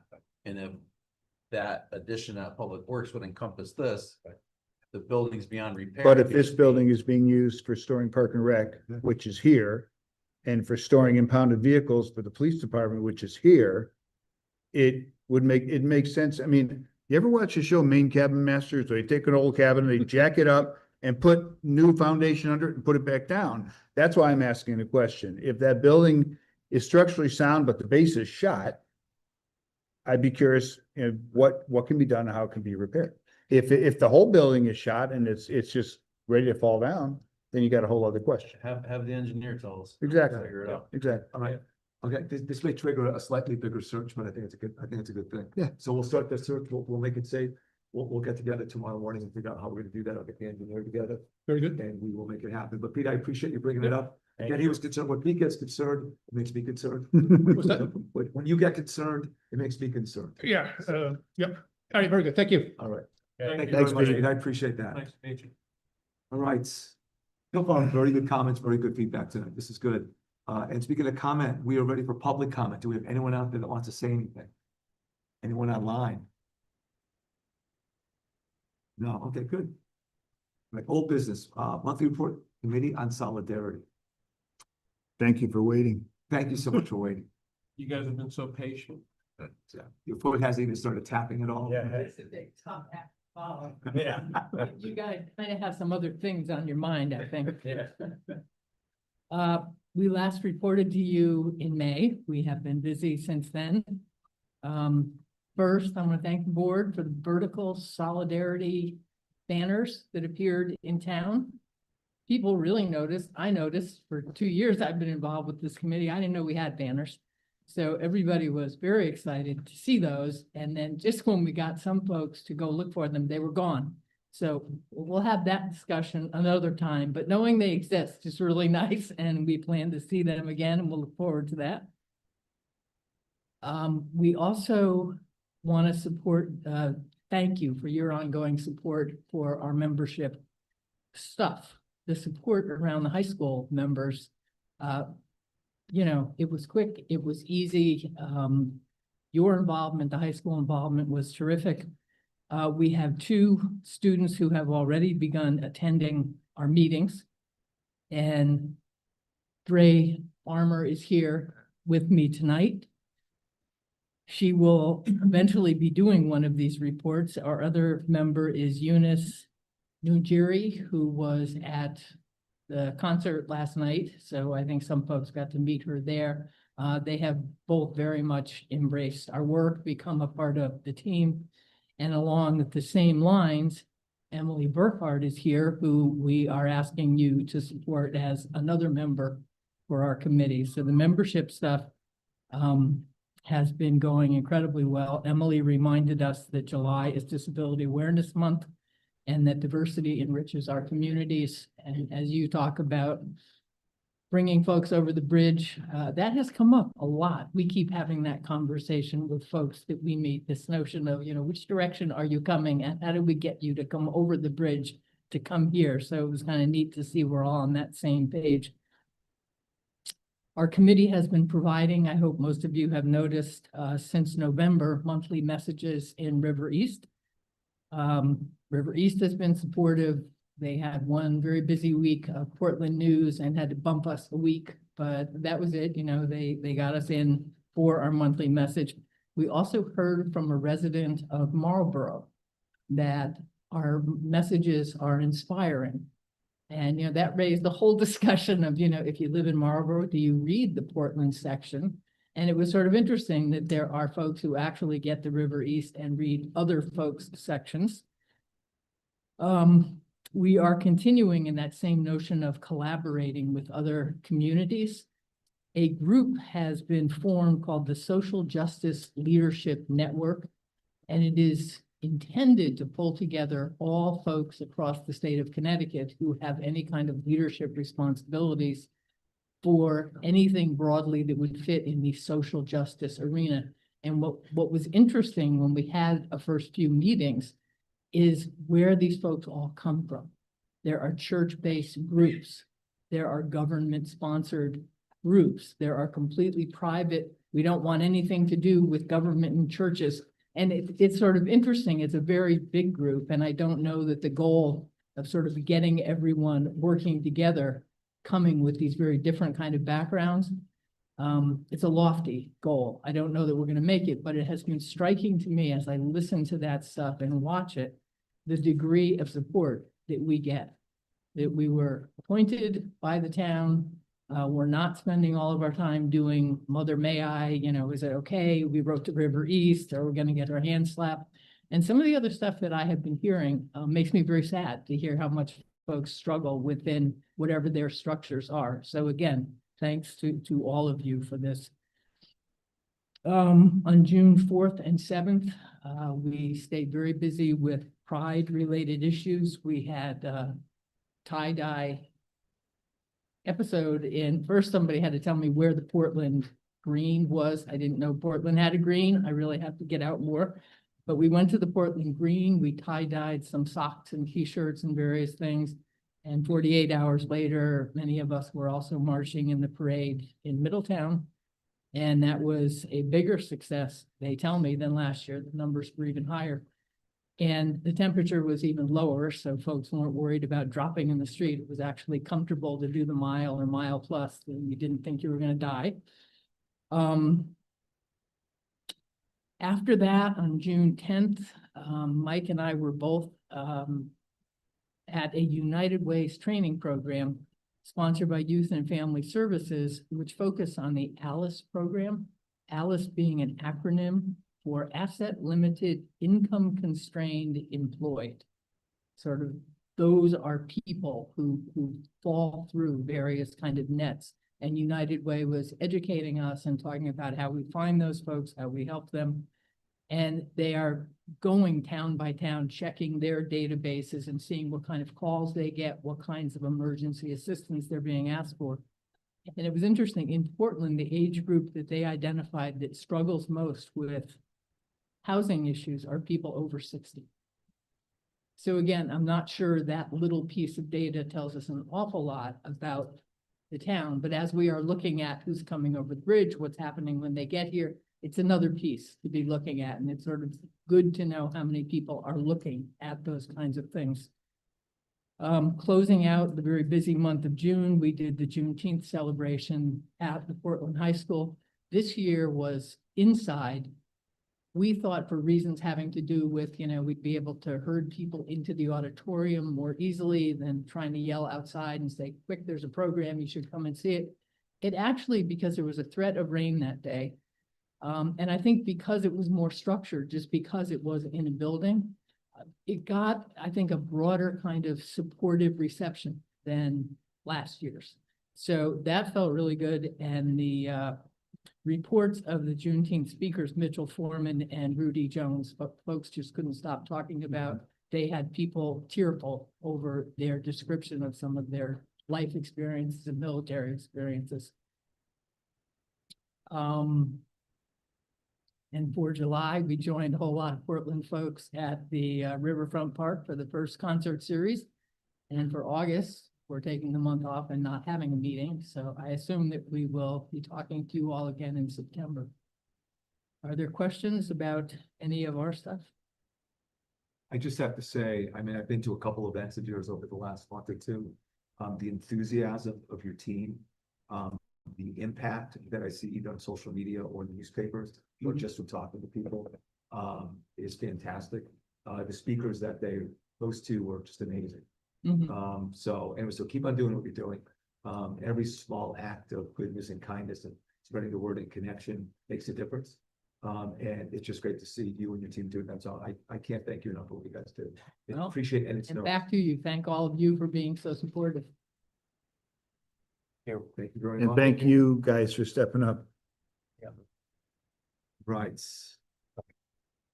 Next one, we've talked about this for a while now, since this came up. But Blue Earth Compost is a composting program that we have. I believe we've had it for 3 years now. It's been At least 2. Yeah, it may be coming up on 3. So it hasn't been a long time, but we've had issues with lack of, it just hasn't been that effective so far. It's been costly, about twice as much to have this taken somewhere else.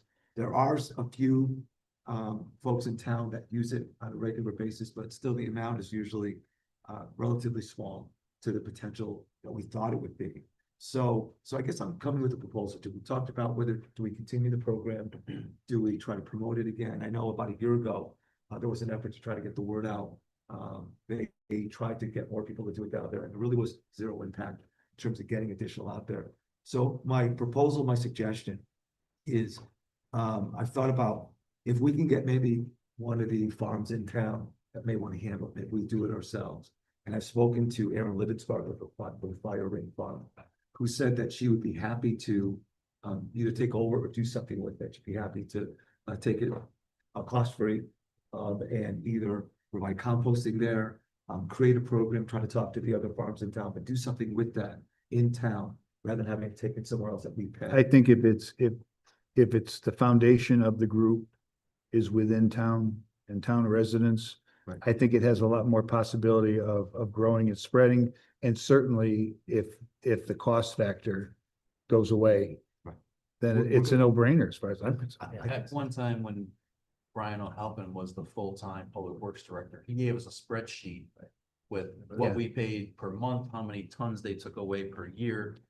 And it was 2 or 3 times the cost of what we paid to get rid of regular refuge.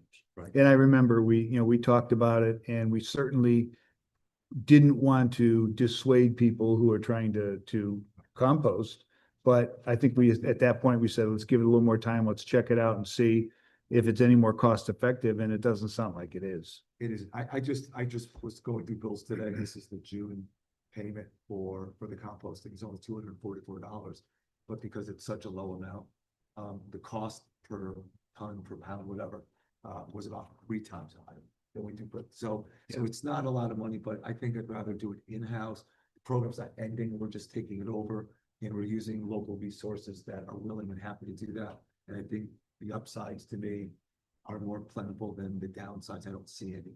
Could I make a proposal? Maybe not necessarily August, because I know we're still in the middle of the summer, but maybe can you talk to Fire Ring Farm and maybe set for a September meeting, come back with a plan on how they can come in and support us and how we can roll ourselves out of Blue Earth compost?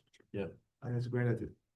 We midstream in a contract with them? Or Yeah. above the month? What's the deal with? We were told that we could leave at any month Yeah, when we signed up. Yeah, Oh. Yeah. so I think we have to give them 30 days notice, but there's no long-term contract. Do We don't they have a- come to town and pick up? Yes. Do they go house to house? No, No, no, there's no. two containers outside the transfer Yeah, station so they'll on the take- road. So you can go there 24/7, It's right Put the outside the waste entrance to right in the, the cans. Oh. The fee is for them to come pick it up and. do what they do with it. Yeah, but if we have Okay. local farmers, I mean, we do composting. I don't know, my Well, I wife- do it at home too. Right. So- I don't participate. Maybe a little bit of country. And honestly, I mean, we talked about putting it outside the landfill because that was what this vendor would do. But if you have a town organization or a committee of town folks willing to do this, we don't have to have just one location. We could put multiple locations throughout town to make it easy for people to use. And when I spoke with Erin, she said, listen, people can even drop it off at their front, they could put a location there. Yeah. But I think it opens it up to make it more flexible. I mean, we all have a lot of waste, a lot of food and others that we probably should do this with. So maybe it'll guilt us into doing the right thing. Sure. Yeah. Well, I gotta Good. tell you, composting, it's like cut what I have to bring to the transfer station, like Mm. 3/4. Oh, and the I mean, weight, right. yeah, There's a lot of it's weight in amazing. that. Right. Sure. And then I use the compost in the spring in our gardens and beds and stuff. All right, so I think we have consensus. What I will do is I will not cancel what we're doing with these guys, but we'll wait until the September meeting. Yeah, I mean, if that's okay with you guys. then- I think I'm fine with that. And that way we can kind of put something together. I'm just glad we're addressing Hmm. it. So Okay. if it takes a few months, I'm fine with Yeah, that. but it seems like we're just spending money for no reason. And we Yes. were really concerned that, there were people in town that wanted to do it, and we wanted to provide them a way to do it, but now kills two birds with one stone if we got Well, and- local people that want to do it for us. Yeah, and we save the money of Right. having somebody haul it away. Right. And we know it's staying in town, right? And these folks, I mean, these are fine folks. They're trying to make the world a better place. But I think we can do it better and we can get more involvement. Exactly. We thank them for giving us the idea. and Yes. Doing 2 or 3 years with us, so. Yep. I think it's still a good experience. All right, great. I love that. That's fantastic. All right, appointments or reappointments to boards and commissions. We have one. There's a vacancy on the Veterans Affairs Committee. And there's a gentleman from town, Al Abbott, who's US Navy submariner, I believe, formerly. And actually has the 100% approval of Bill Walensky, which we all know is a good thing. So I would like to put forward a motion to put Al Abbott as a member of the Veterans Affairs Committee. I'll second that. Discussion. Is Heidi his wife? Yes. Yeah. Oh, I know that. Okay. It's that. Heidi, yeah. Yes. Heidi Abbott. He helps out a lot at the fair and the Exchange Club. Yeah. It's a good guy. Good guy. Yeah. Yeah, absolutely. All right, we ready for a vote? Yeah. All those in favor? Aye. Aye. Opposed, abstentions, motion passes. Thank you. Welcome, Al.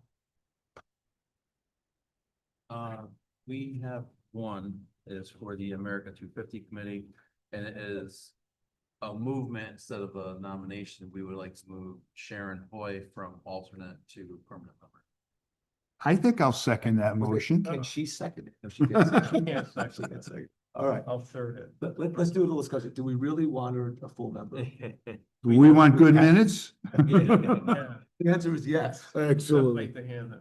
Absolutely. So, that would be wonderful. And I know your committee's doing a lot of stuff. We're gonna hear some things shortly. But it's a pretty active committee, so, they could use your help. That's great. All right, ready for the vote? Yep. All those in favor? Aye. Any opposed? Abstentions? Motion passes. Right. Welcome, welcome. All right, we had a resignation from the Solidarity Committee, I believe. Nuts. No? That was, okay, Obey, right. Did you have someone that you wanted? Is it Evelyn? So, anyone want to take that one? I don't know who it is. Okay, Yeah, we don't. so Emily Pickard, would you want to come up here for speak?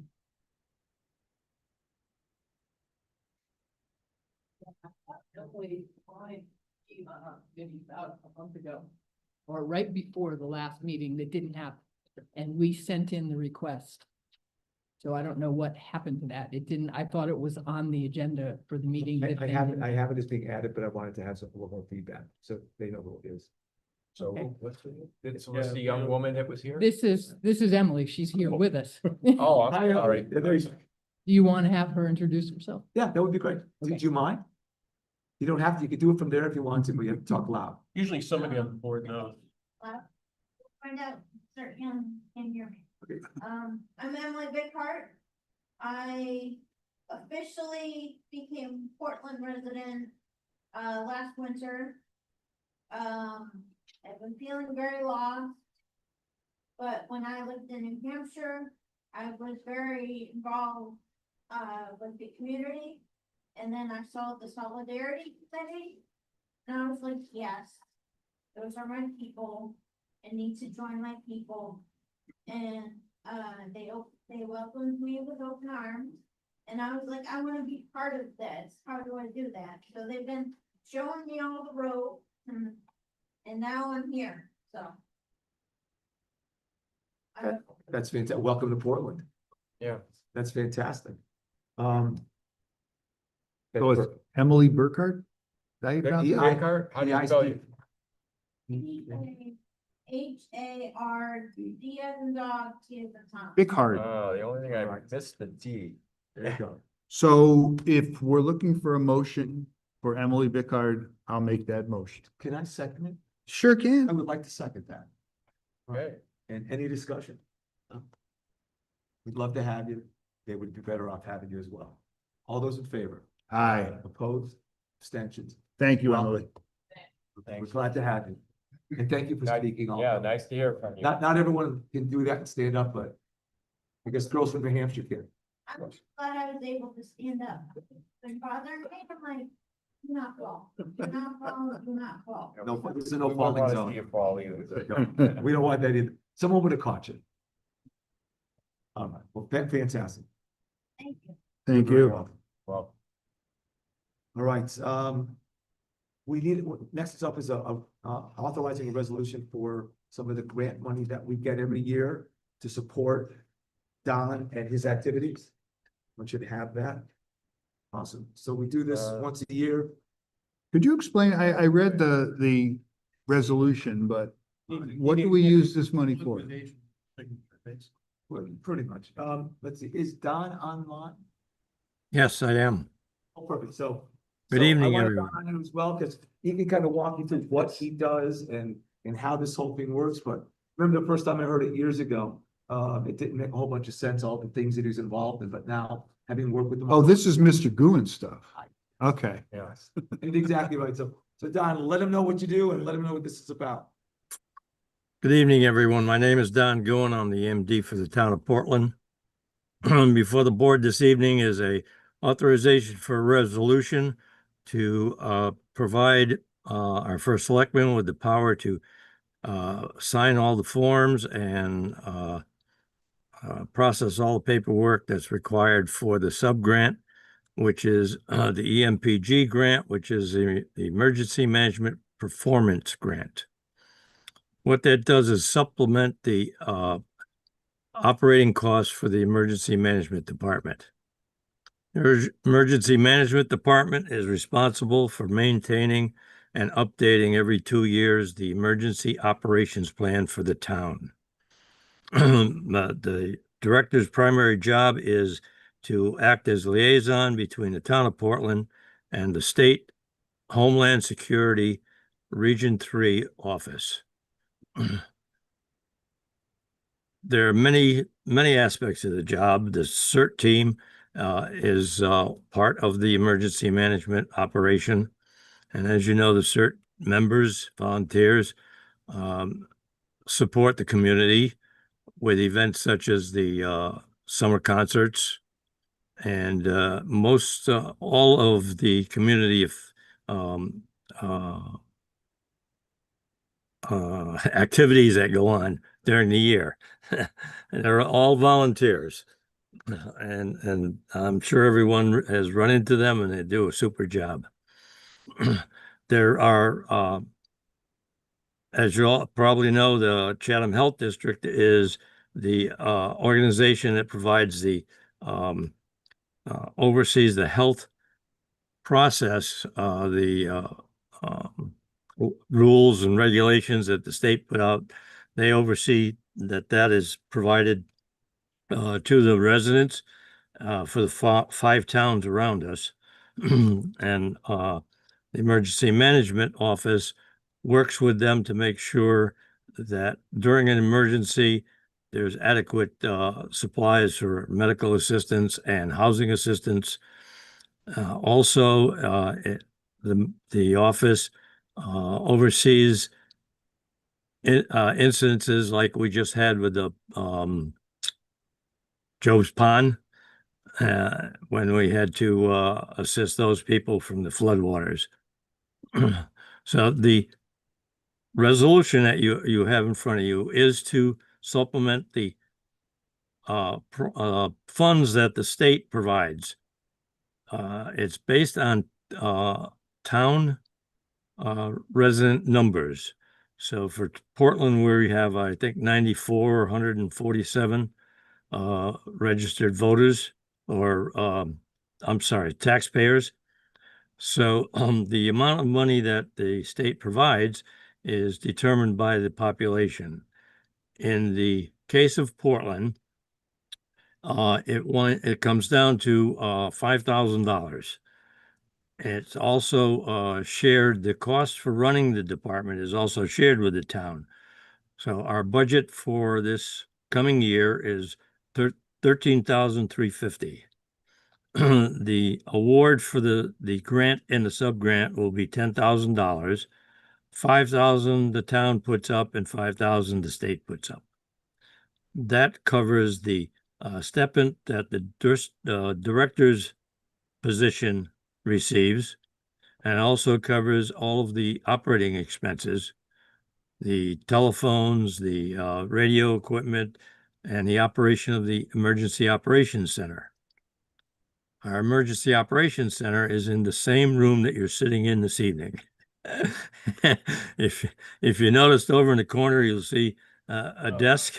That's the director's office, and also all the radio equipment is over there. So you can see what we're talking about. Every quarter, all of those radios have to be tested, and the forms have to be filled out and submitted to the state, which is all part of the deliverables that are required in order to qualify for the Emergency Management Performance Grant. I provided Mike with a copy of those deliverables so you can see, just have an idea of what is involved in just getting the grant. Those are just the deliverables for the grant. It's not the complete list. Mike does have a spreadsheet that shows the complete lists of activities, training, etc., that is required in order to fill the function of the Emergency Management Department. If I could jump in, Don, I will tell the board, Don and I were talking yesterday, we did the math on how many hours he puts into it and how much money he gets, and he didn't want to look at the result because it was a lot of work for not a lot of money, but he does it because he cares. He does it because it's in his blood. And the town of Portland benefits greatly from his attention to all the details. So, yeah, we appreciate what you do, Don. Thank you. You Yeah. need a motion for Wait this? a minute. I don't understand the numbers for a second. Is it a What? $10,000 grant? Yeah, Don. Yes, it's a $10,000 grant, but based on our population, we only qualify for 5,000 of it. Puts up 5. Okay, but Okay, but then you said the budget, your budget was 13,450? 13,350, and that's what the town supports. So he's, okay, he's already approved, we've already given him that one, right? The 13,350. Don, how much money have you gotten so far for this? Well, what's in the budget? What was your total budget last year? 13,350 was Gotcha. our And fiscal year for 24. Gotcha. And Rick's question is, he's trying to reconcile the $5,000 for federal, $5,000 for state. I guess the missing 3,350. Yeah. Or is this 10,000 in addition to the 13,350? No. The 13,350 is the amount of money required to run the department for the year. Okay. Okay, The emergency management performance grant is for $10,000. okay, Based on our population, we qualify for 5,000 from the state. right, got that. So in order to get the 5,000 from the state, the town has to put up $5,000 in good faith. Okay. So to match the $10,000 budget that is the I guess budget for my the. question is, Right. in the budget we approve for this coming year, what's the number in the budget that the year that just started July 1st? 13,500 is what it will cost you for the fiscal year to run the department. Okay, -5, but still. all right, so basically. 5,000, Difference, Right. right. okay, all right. Just trying to understand the math. Yep, that's good. We just need to read the part from resolved on, right? Because the introduction is like.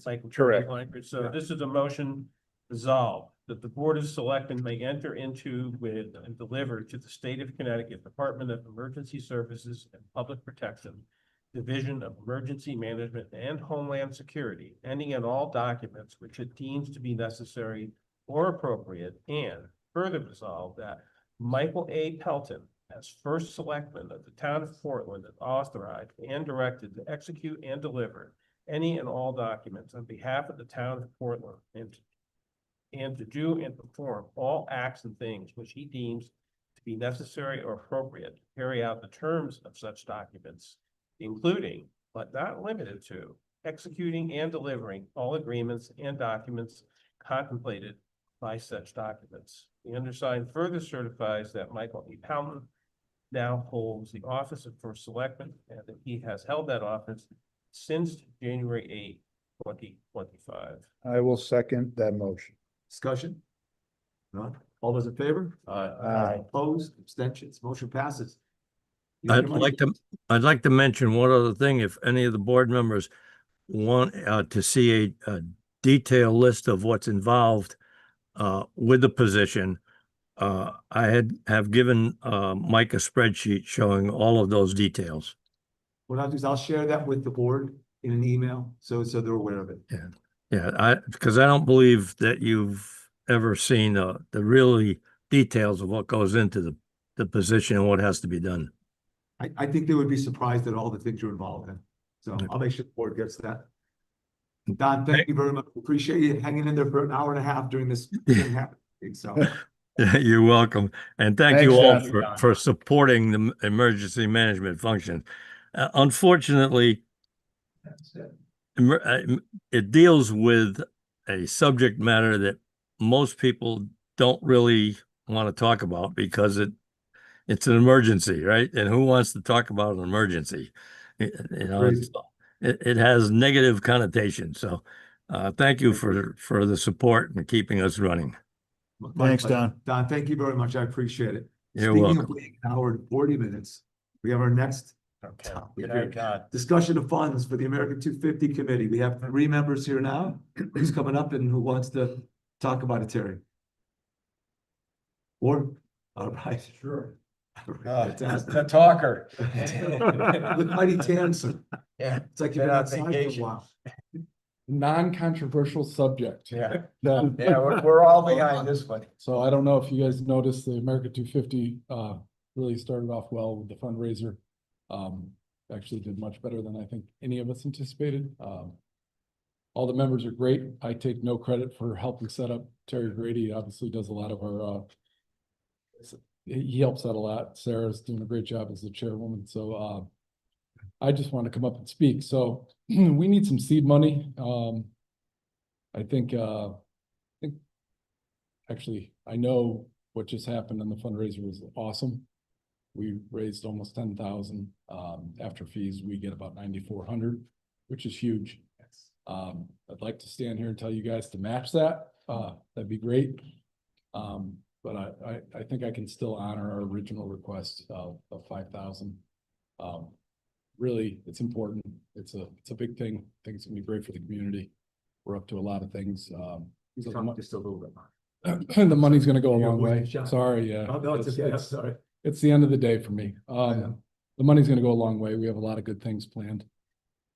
We need a lot of money. So we are requesting 5,000. I think, in the past, you guys have hinted or indicated you might be interested in that, and I'm hoping, I can get 3 out of the 5 of you tonight to say yes. So, any questions? Did we Yeah. not put anything in the budget this year for it? I know we talked about We it. talked about it. It's not in there. We did not put it in. Of course not. Yeah. We so- talked about We it, did and talk then, about and then, it. It and didn't then go we into it. discussed maybe out of contingency, but that was the extent. It never went past that. And it's important. There's a lot of people involved. It's a great thing for the community. What have you raised so far? What did you do to raise this 10,000, 9,400? So that was online. That was a 250 hour, Oh, Did you hear about this? to raise money, and a lot of people donated. It was great. Of all the towns Okay, people- involved, Yeah. we won, right? Thank you, John. We won, Portland won. won, so it stood out. Thank you, Jim. Adam, yeah. I missed that. I just remember seeing West Hartford and Portland were neck and neck for a It was a while. bad rush to the end. That says a lot, and I'm glad you guys caught that and paid attention. I We wish. did, we beat West Hartford. We beat Yes. West we beat Hartford everybody. By a wide. Beat everybody. So we get Sarah, does that include the additional funds we're gonna get or no? It's Because It by was winning, 9,000 plus, and then we get 1,500. 9,000. There's still, we haven't gotten the exact figure. But wasn't there a bonus for winning? So 1,500. I was gonna address it. Oh, There are fees. go up there. Go up come there. on up. I'll wait till you're done. No, you know Go- more than go me. up Come to on them. up, take the stage. It's Like I Terry said, and Ben show. Come on. We lean on Terry a lot. He does a great job. Siento, pero no, this is it. Yeah, yes, the town really stepped up, everyone did. We were not only first in dollars raised, but in the number of donors. So this is really good. I mean, and you did point out West Hartford was 7 times the population and probably about 18–19% higher income on the average, so this really meant a lot. But it really shows the commitment of the town for this project.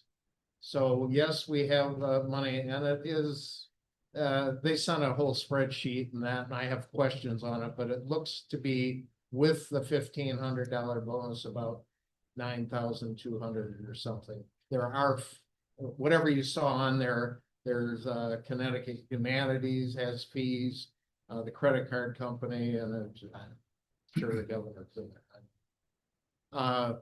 But it backs off, and I haven't gotten an exact figure, but just over 9,000, I think.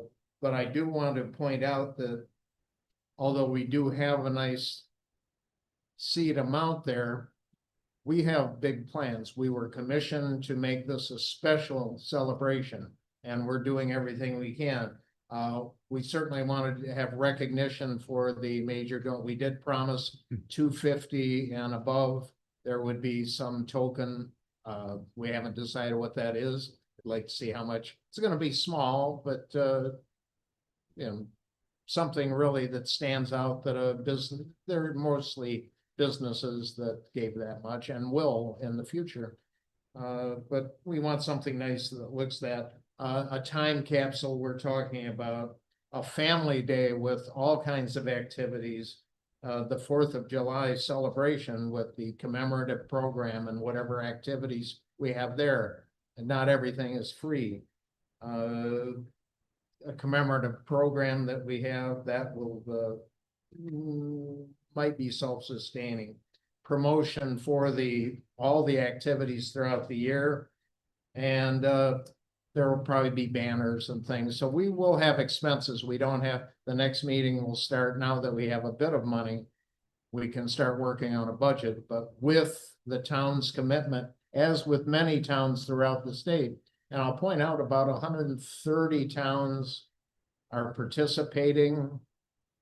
Not all of them were in the fundraising campaign, but it don't matter. We were number one and very proud, and I thank everyone for that. So you can finish. So Jerry, like, is the fundraising ongoing? It is. We have canisters around, at things like we didn't get a penny last night, but we have a. That's a great question. But yeah, like, who say, while we're on TV? So we have the 250, which enabled us to do it online, and we were able to get donations that way. We're working past, we're trying to get it so we can do that more in the future, but there's hurdles. Tom Robinson does a great job making sure we do everything right. But there's hurdles. We need to be able to do this more. I think it's incredible. I think we can raise a lot more. If we had a direct line to an account through Venmo, that would be golden. When we switched over at the Friends of the Library from checks and cash to Venmo, we saw that. When I've done fundraising for about 37 years now, seen a market increase when we get QR codes and Venmo involved. I don't know if that's possible. It would help. I think this campaign shows that specifically. We did have a QR code that went right to the Portland page or the link, whichever people were comfortable with. And that was all online. Everything. There was no offline contributions there. So What if but we somebody are- wants to just send a check? You know, You it can the do old-fashioned- that. Does it that- go to the You just have to put in the Town memo report. 250. America 250 Portland on in the memo line. People can drop off, Michael said that people can drop off checks or cash at the first selectman office.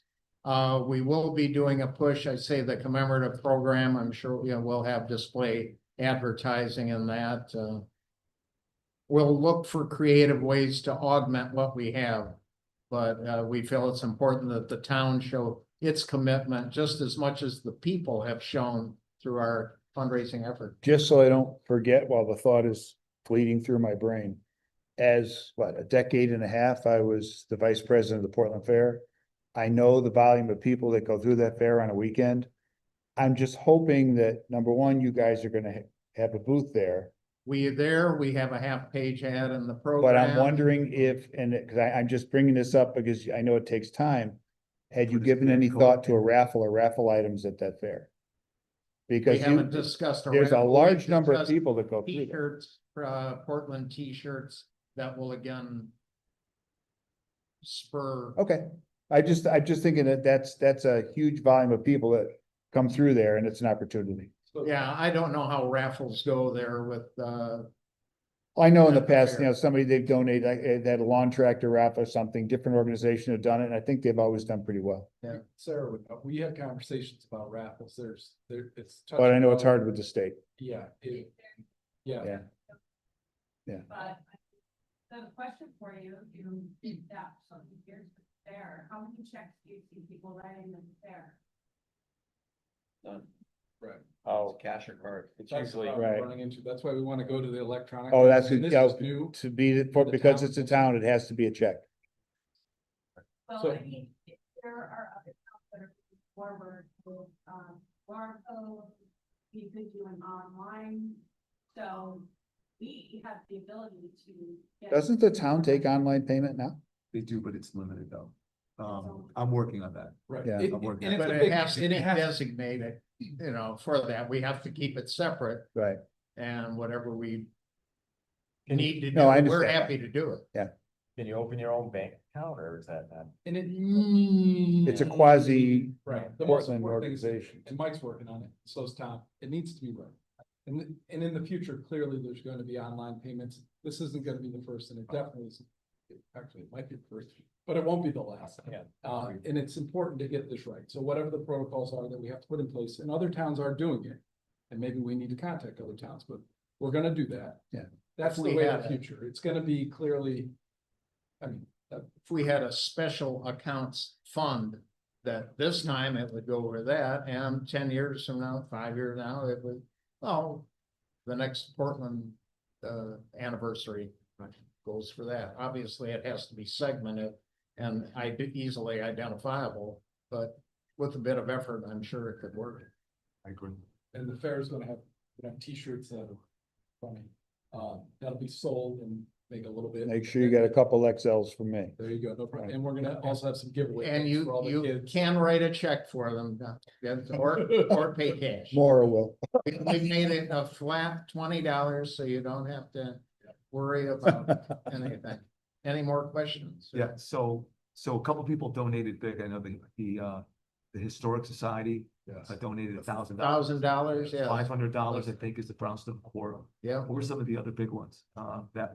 I have to look, we had 62 unique donors, we probably had 15. I would say close to 15, 250, I'm not sure, I've got. But I was surprised at the number of people that donated, substantial amounts, And this is before we've done a campaign towards the businesses, and we believe the businesses are going to contribute a lot. One of the things we talked about, I don't know if I want to talk out of church. We may have donated 250 to the 250 and put a sign in front of businesses and, to give them recognition, things like that. I think it'd be great for the whole community. So that's gonna also bring in some funds, but all these things are very expensive, so I don't want to diminish back to, I know we asked for only 5,000. If you want to go above that, we have no issue. But these are, it's gonna be great. Yeah. I'll point out, we had about 62 donors.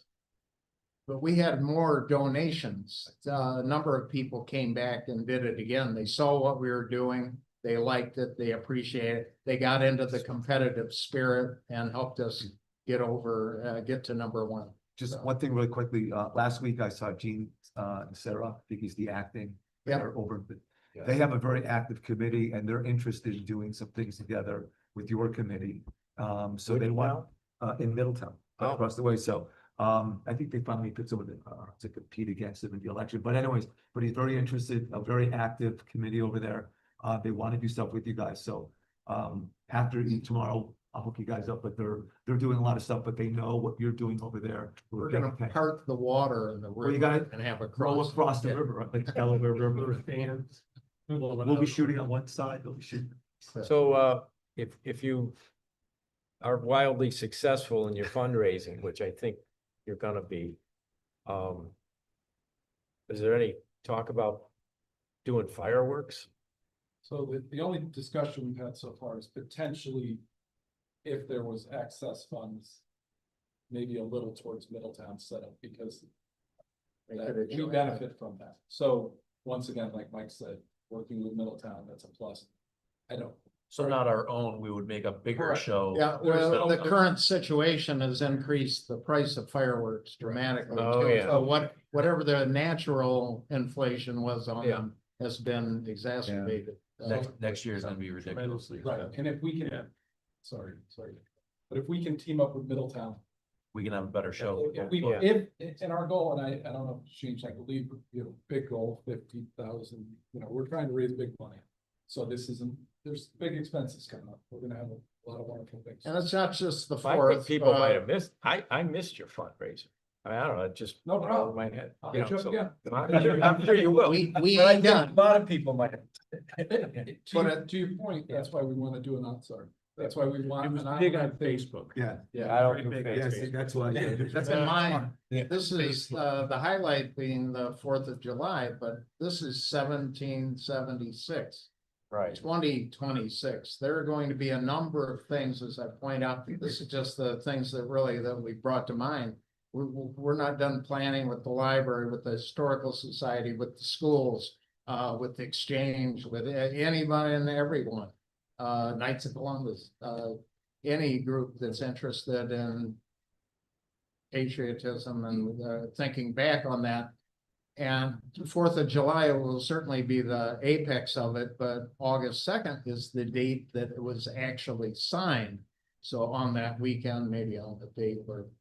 So it wasn't signed out to It was, the declaration? declaration was agreed upon on 4th of July. Okay. That fancy writing and everything took a while, and that they did not get everyone together and sign it till August 2nd, 17th. Wow. Just learned So- something tonight. See? Come to our meetings. And like our Facebook page, American 250 Portland CT, I'm trying to post things like that whenever I can. If something happened on the 16th, and something did happen, you'll go on there today and you'll see something on the 16th of July, 1775, a little tidbit.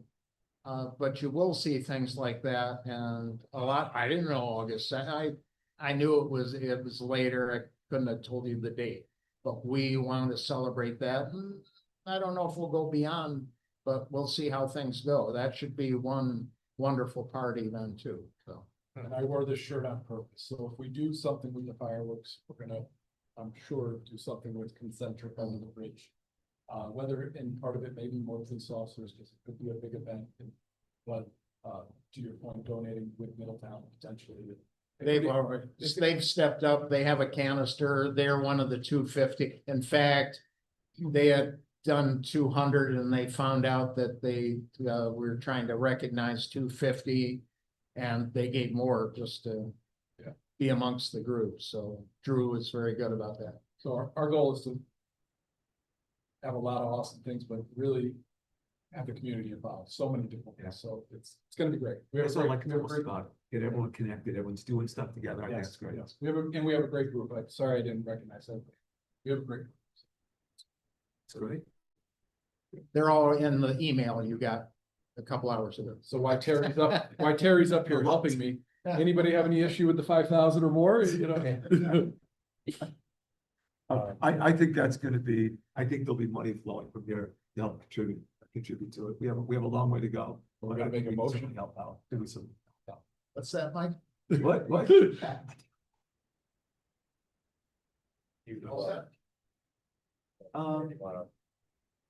Find it a contingency. Come on, make it official tonight on the record. Let's do this. We know what account. Yeah.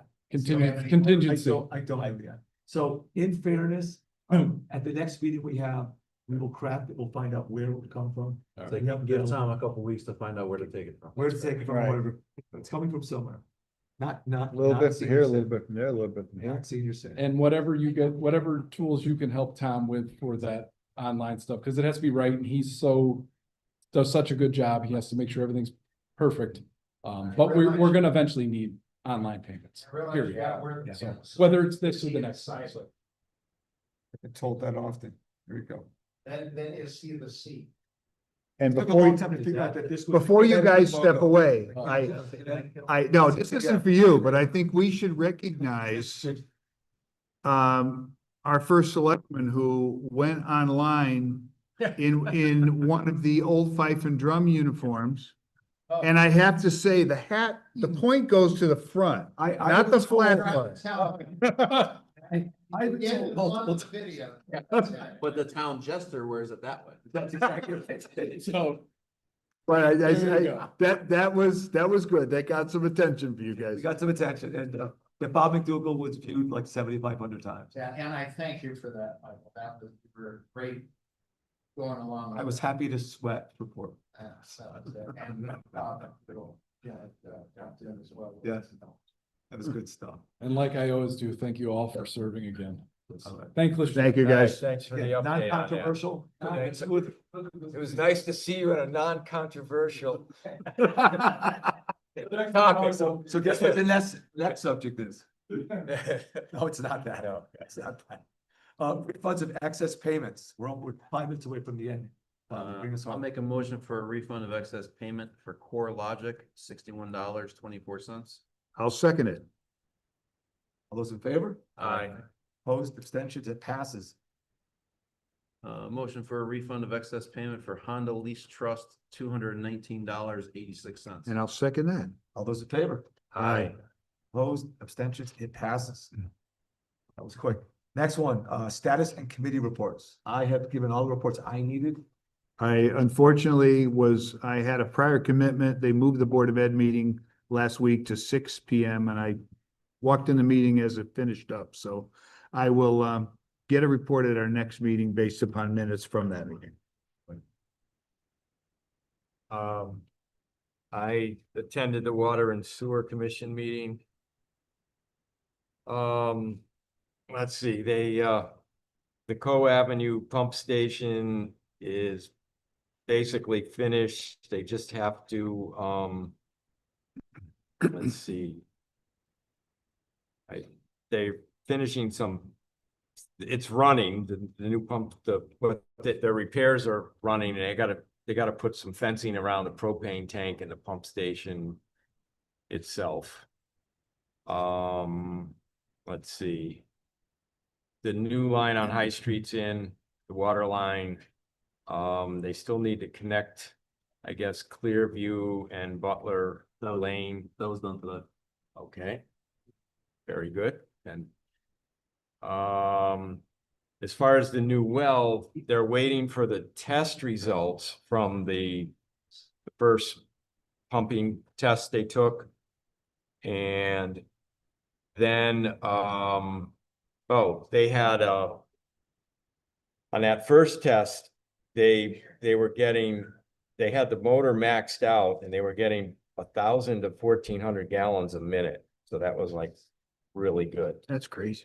They're gonna do, once the test results are back from that, then they're gonna do a 5-day test. They're gonna get I guess they're gonna get a larger motor. And if we clear the 5-day test, then they can apply for the diversion permit.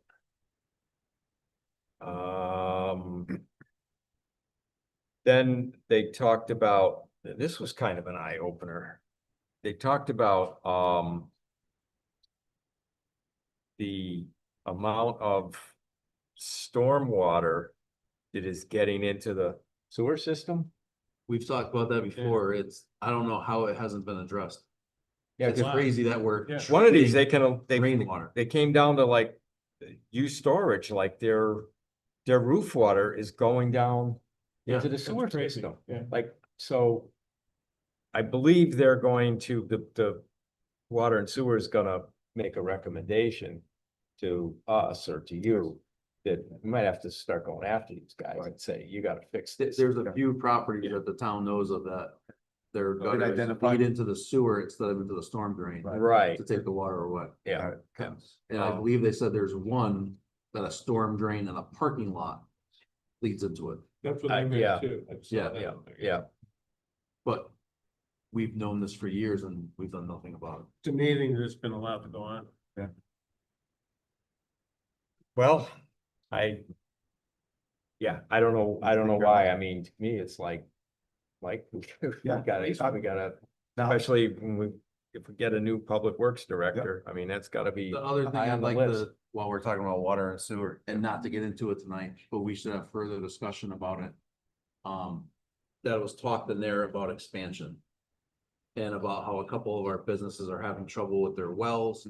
And we all know that we can't expand our commercial base and our tax base if we don't have water and sewer in Well, more areas. That was talked about actually, because. I that read was- it in the minutes, so that's Okay, why. yeah. I don't want to talk about it tonight. Okay, Right. but that was loud and clear from the business meeting that We Mike. have some businesses that are on wells, that they have problems with their wells, Yeah. and we need to expand. Yep. Talk about expanding it. Yeah.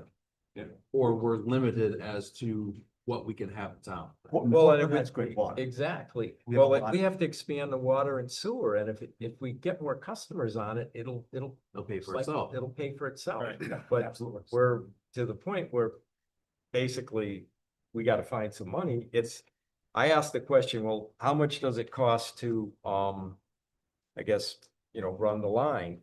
And I don't know if this was just water and sewer, but it's $150,000 per 100 feet, That's not right. roughly. There's no way, No way. It'd be more. way less than, you could have a lot more than 100 feet is $150,000. But Dave's here. Dave. can go. Where, you know, if you fit in the road. Let's come on. We got your brain power here. I just looked up and I saw you there. Sorry, put you on the spot.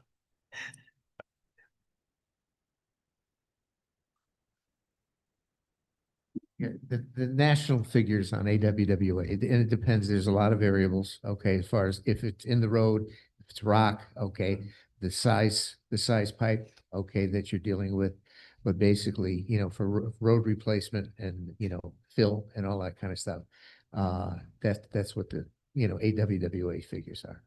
So, you know, Was that 150,000 for 100 feet?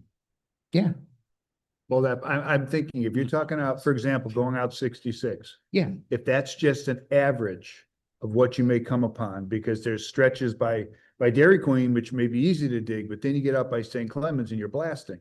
So maybe that's just an average yeah, of what it I mean, costs. you know, again, there's a lot of variables, but you're dealing, you know, with excavation, you're dealing with, you gotta replace it with the fill. Okay, you gotta put bedding in under the, you know, it's not just, you know, I know, I'm not an idiot, but that seems ridiculous for 100 feet. So a football field would cost you $500,000. well, you know, you get to, again, you get to the point where you're, if we dig, you're dealing with, in the road, out of the road, and so forth, and then that's, you know, the figures that are thrown around there. Is that sewer as well or just? No, water? no, that's just, yeah. That's just water. You know, sewer, you got a whole different issue, you know, I mean, sewer, to get sewer out on 66, I spoke in the Water and Sewer Commission meeting, basically, you know, it'd be probably more prudent for us to push sewer towards East Hampton, you know, as far as that goes. But, you know, getting water out 66, you know, my recommendation would go out 66 and then head over Middle Haddam Road, and you pick up more people, you know, as far as that goes. Then when you get into Cobalt, then you can backfeed to St. Clements. On 17, how far is water from 66? Right now, Yeah, right now, water it goes to Grove Street, and then there's dead ends at the no, end. no, on 17. On William Street? Oh, it's not, it's on William Street? Yeah, Okay. I mean, basically, you're looking at High Street to William Street. There's past old Mrs. Flood's house. Okay, there's a hydrant there, and it's halfway down, well, a quarter way down the hill. That's where dead ends. And that's the high pressure zone. That's off the tanks. So I mean, and Does water go down like from High Street down William Street toward Gospel Lane at all? Like by the Lutheran Church or? yeah, the Lutheran. You said it stopped, the it Sweet stopped at Church? Flood's house. It just Yeah, it goes down Mrs. Flood's house, which was past the Lutheran church at the start It of the doesn't hill. make it to 17. doesn't make it Okay. 70. Okay, No, but it goes up past the Lutheran Church. just yeah. Yeah, it Yeah, goes- 'cause my brother-in-law is on Gospel Lane right down by the golf course, and they're on well there. So, I mean, we've got, you know, down Bartlett Street, you've got the 12-inch that comes up Bartlett Street across from the golf course. Okay, it comes up, and then you got the Bartlett Street Pump House, which pumps up by the phone building. Okay, that fills the tanks. And that basically the tanks cover all of the cone of the High Street Hill. You know, so. All right, I guess so. Yeah, we have some work to do. Do we know the list of business that are, what we violated? Put water into the bank. They must, because we've talked about it before at past meetings and stuff, and they know. Do you who's think doing the it, but we've never water department addressed. or the sewer department knows the violators of their stormwater runoff going into the sewer? They line? have a good idea. Pardon? They have a good idea, Yeah, okay. Okay, good. you know. Make sure we do something about it. Because Yeah. we're wasting Right. money by treating water that doesn't. Yeah, absolutely. exactly. Well, and that's one of the reasons why MDC built that big tunnel, okay, because they're running into the same issue, okay, with their plant being overrun by stormwater. Yeah. So they built that tunnel, which is 5.5 miles, okay, which can hold 60 billion gallons. And it stores all the stormwater and then they get treated into. Where, Well, is that, that's what they're doing. with that. where's that, Well, the tunnel goes from Brainerd Road. And it goes all the way to West Hartford. Oh, wow. And that basically, because the main treatment plant obviously is at Brainerd Road. Okay, and but you know, when you get extreme storm events, it just gets, you know, overwhelmed and you're just bypassing to the river. So they built that tunnel. So it's a giant holding tank and they treat it when they can. Yeah, exactly. Okay. That's what they do. Okay. Thank you. Thanks, Dave. Thank you very much, Dave. Came here not to talk, just to relax. Went over that this we did a podcast this week. Here you go. Okay, I think enough on the water and sewer update and, Before we talk the work that goes on my to-do list, so yeah. there's been more stuff to do tomorrow. Yeah, you got a lot on your to-do list, don't you? And then I think, you're probably more up on it. The river access is moving along. I guess it's Yeah, RFPs went out. RFPs went out, we get it back August 14th. On the construct, we modified the plan slightly, I don't know if you know. Initially, we were looking at, doing the parking lot right off of Airline Avenue. We modified the plan so that the limited funds that we have, 240,000, whatever is left, is gonna be focused on, at the river end of it. So they're gonna put the garage, the parking lot at that end, at least get a path all the way to the river. We'll definitely have to cover up the decline out there, so we'll have to make sure that's paved, but we're trying to make it usable from the get-go once we spent the money, but we will have to go back for a second round of funding to complete everything. But we do have a fence that we lined up a contractor with, as well as putting out the bid. So hopefully we should have shovel in the ground by September sometime, and they should be able to get the project completed certainly by the end of November, whatever they have to do. So our deadline was to try to get it by early. So then there was you've been around longer than me. Nah, Was- you got a Well, few we years lived on in me. Portland. There was it came up that the old ball field area by Tilcon, where the secondary overflow parking lot was gonna be, that it used to be town landfill. It was a dump, yeah. Yeah, and, Yeah. okay. And he's older than me. And then the question was brought up that maybe we shouldn't start messing with that, like digging up. Is that gonna create some issues, environmental issues? I don't know. There's probably feet of fill and dirt on top of that. You know, Who knows? I mean, again, going back to my park and rec days, we used to maintain that in the summer. All summer long, we would chase sinkholes in the outfield where it's collapsing in. So, you know, who knows? But, yeah, I would say if that's just gonna be for parking, I would lean towards just doing topical stuff and not excavating. yeah. Because you'll dig up Clorox bottles from 1958 or something.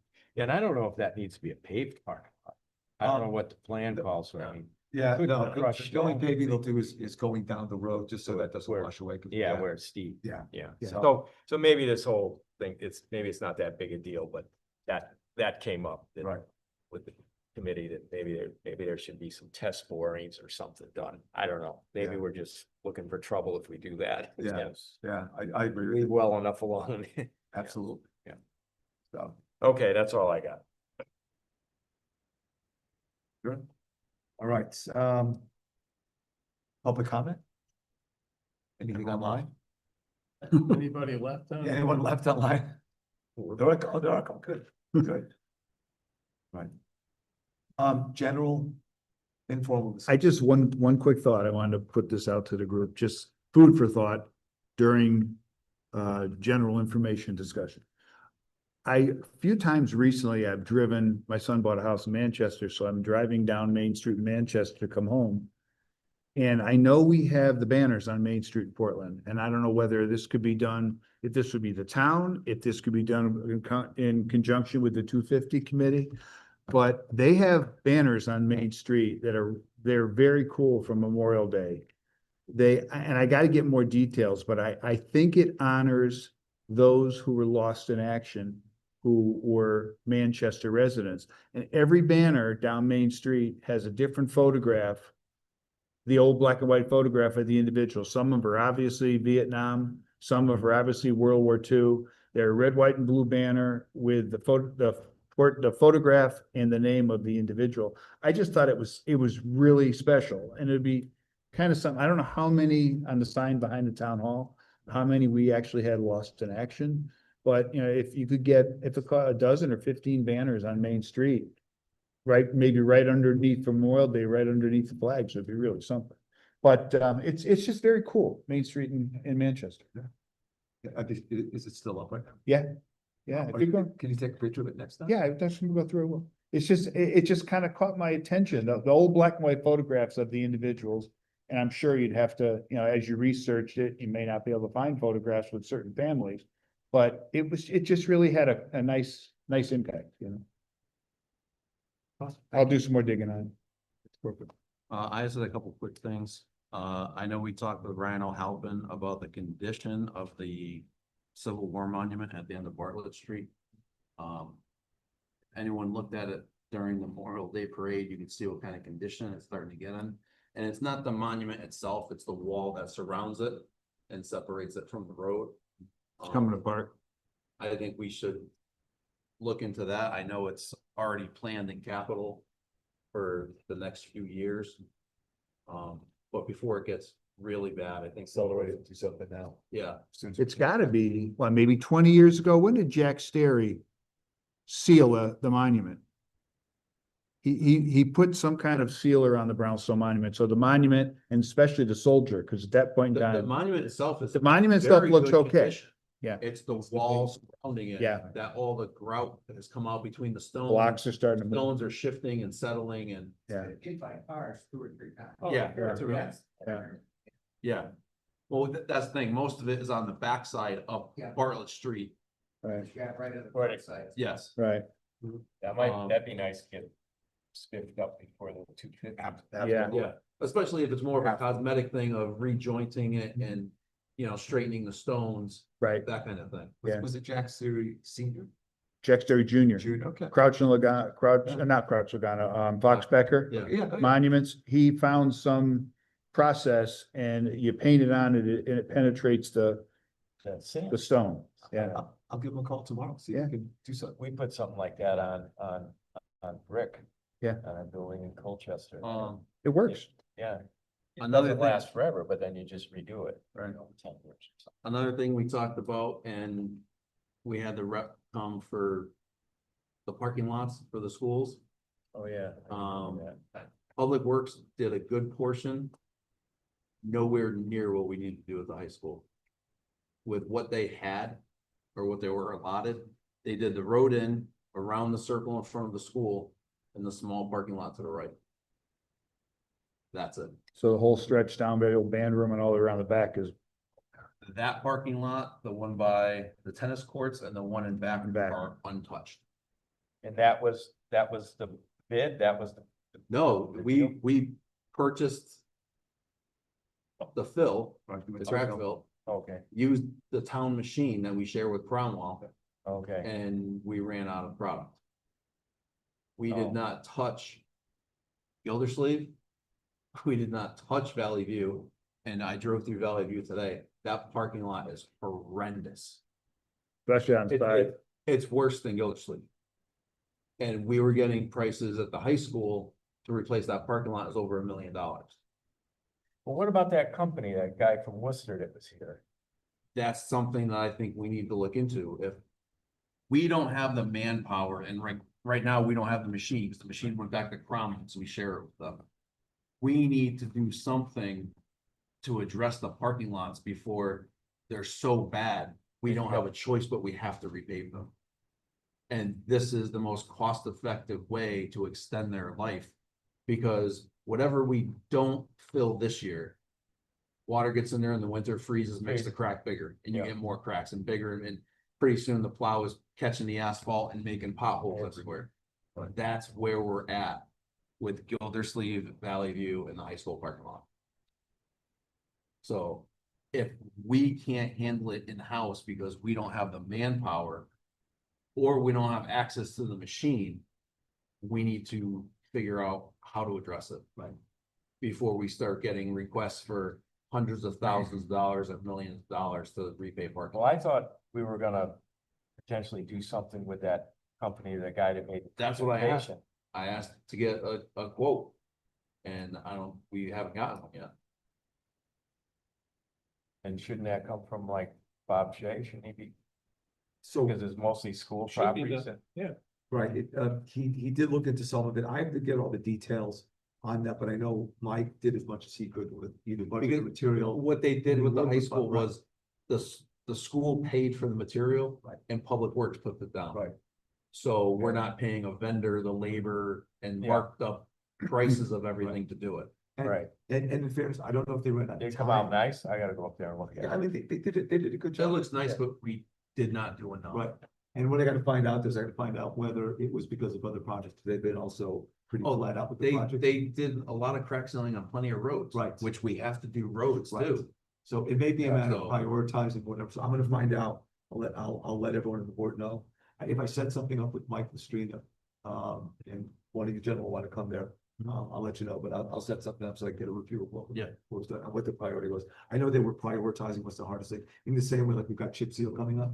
We've got Yep. chip sealing coming up, so I think starting either the 4th or the 5th of August, they've already got a number of roads picked out, but they're doing a lot of other prep, there's a lot of other things that they're doing, but. They have to do pothole filling first, and they Budgets, exactly. everything. There's a So, lot of prep so work. once I have a specific date, then I'll post up to the residents what streets coming on there, so, because that always creates issues, and people have never seen their road covered with this stuff, so. Anyways, but good question, I'll let you know, I know these guys are hustling out there, but, I think every day there's probably 10 things they could have done if they had extra time, you know? Prioritize, so, I got two other quick things. One is the high street construction. yes. I will say that the company is going fast. I don't think they're doing a very good job. I think they're very messy. And they're careless. Some town residents have pointed out how they leave some of the conditions at night. I'll see how the project is when they're Yeah. done. But right now, I would hope that they don't bid or they don't win the next phase Right. with how they're Okay. doing stuff. It, right it, now. it hasn't looked all that organized, I'll say that. So. No, Yeah, there's been, especially on that little side trip to the high school, there's been several residents that have had issues. So I've been talking to these folks since they started it.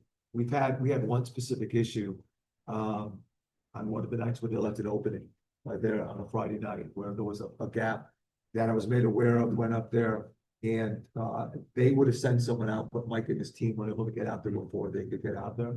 They made it safe, they finished it up. One of the residents in the area saw that, which was great, so they let us know, found out. They've been more careful since then. It's a messy project, but you're not the only one that said that. It looks like there's a lot of dirt on the road. They haven't cleaned it up. They don't do any reseeding, obviously, till everything's done. They've got a lot of mess to do.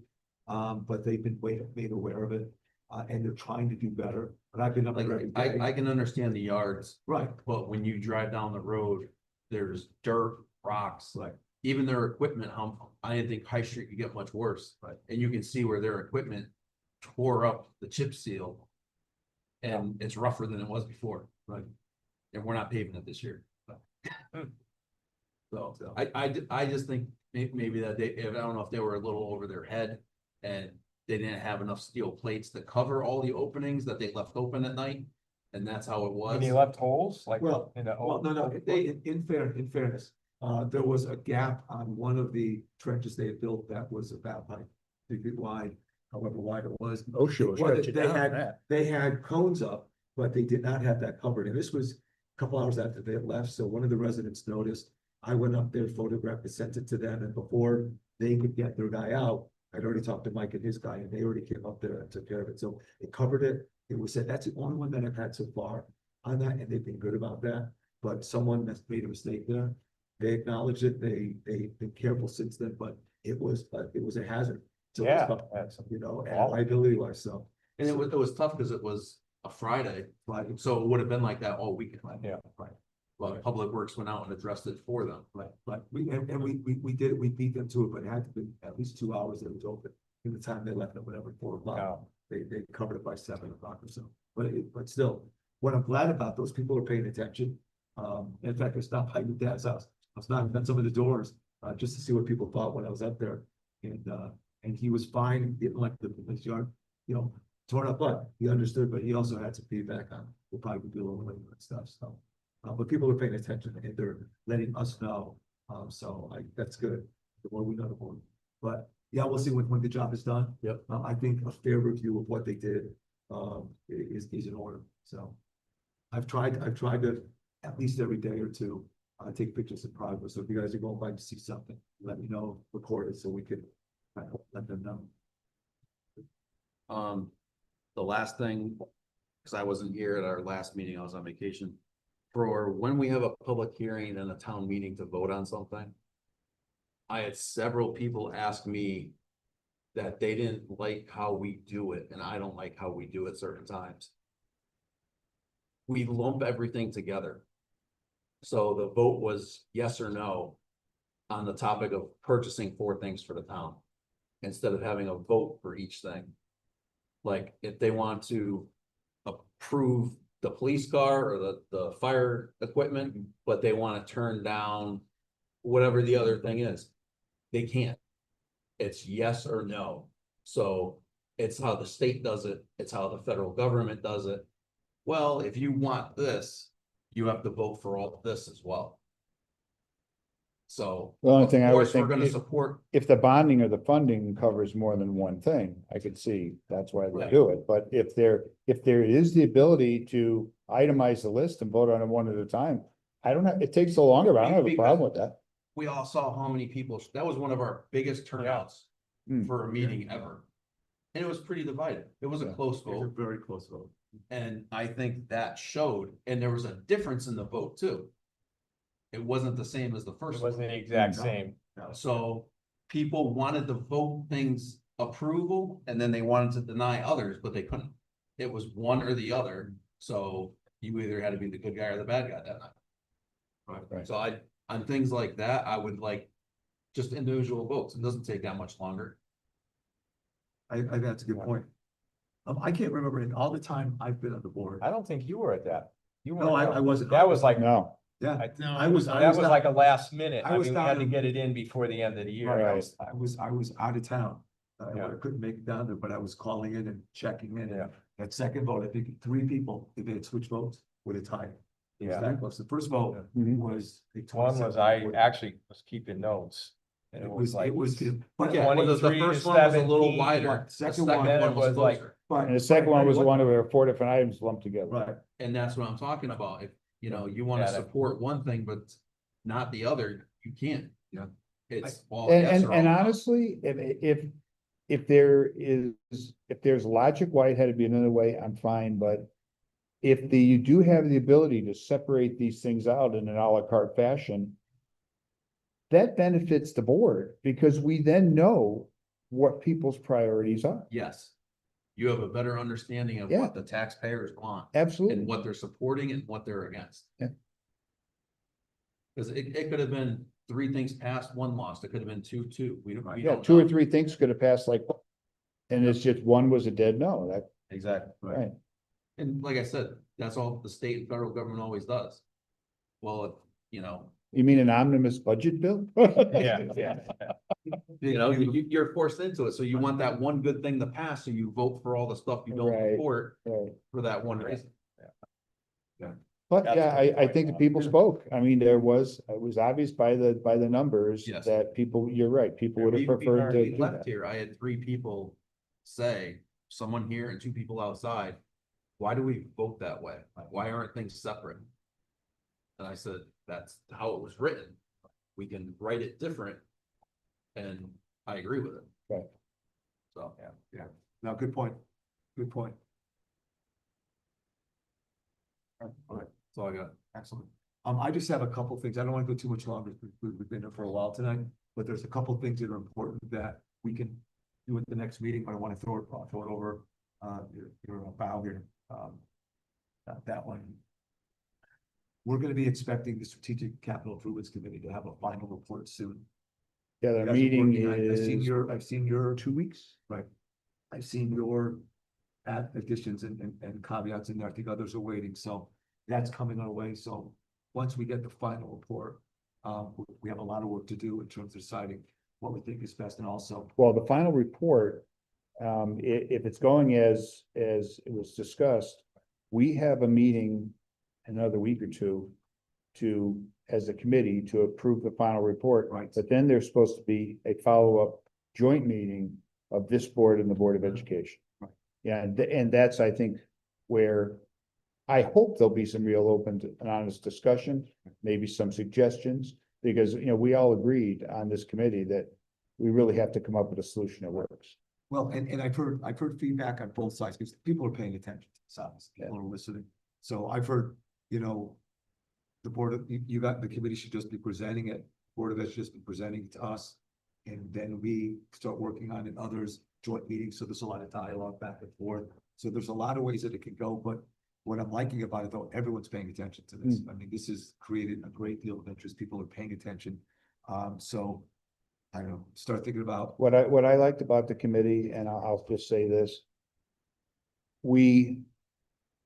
The committee came at that and literally spent 5 or 6 meetings doing nothing but going through the spreadsheet and every line item for every school and went through every building. And it was eye-opening when you see what some of these buildings need.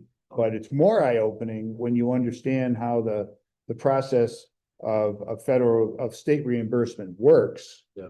And that threshold, that once you hit that threshold, you can't do pieces, you gotta do the whole thing. Yeah. There's no easy answer to this thing, but I think all of you guys learned the something. committee did a lot of hard work, as did other committees before this. 100%. It was also eye-opening too, when you toured some of the schools. They all need repairs, they all need work, They all need it.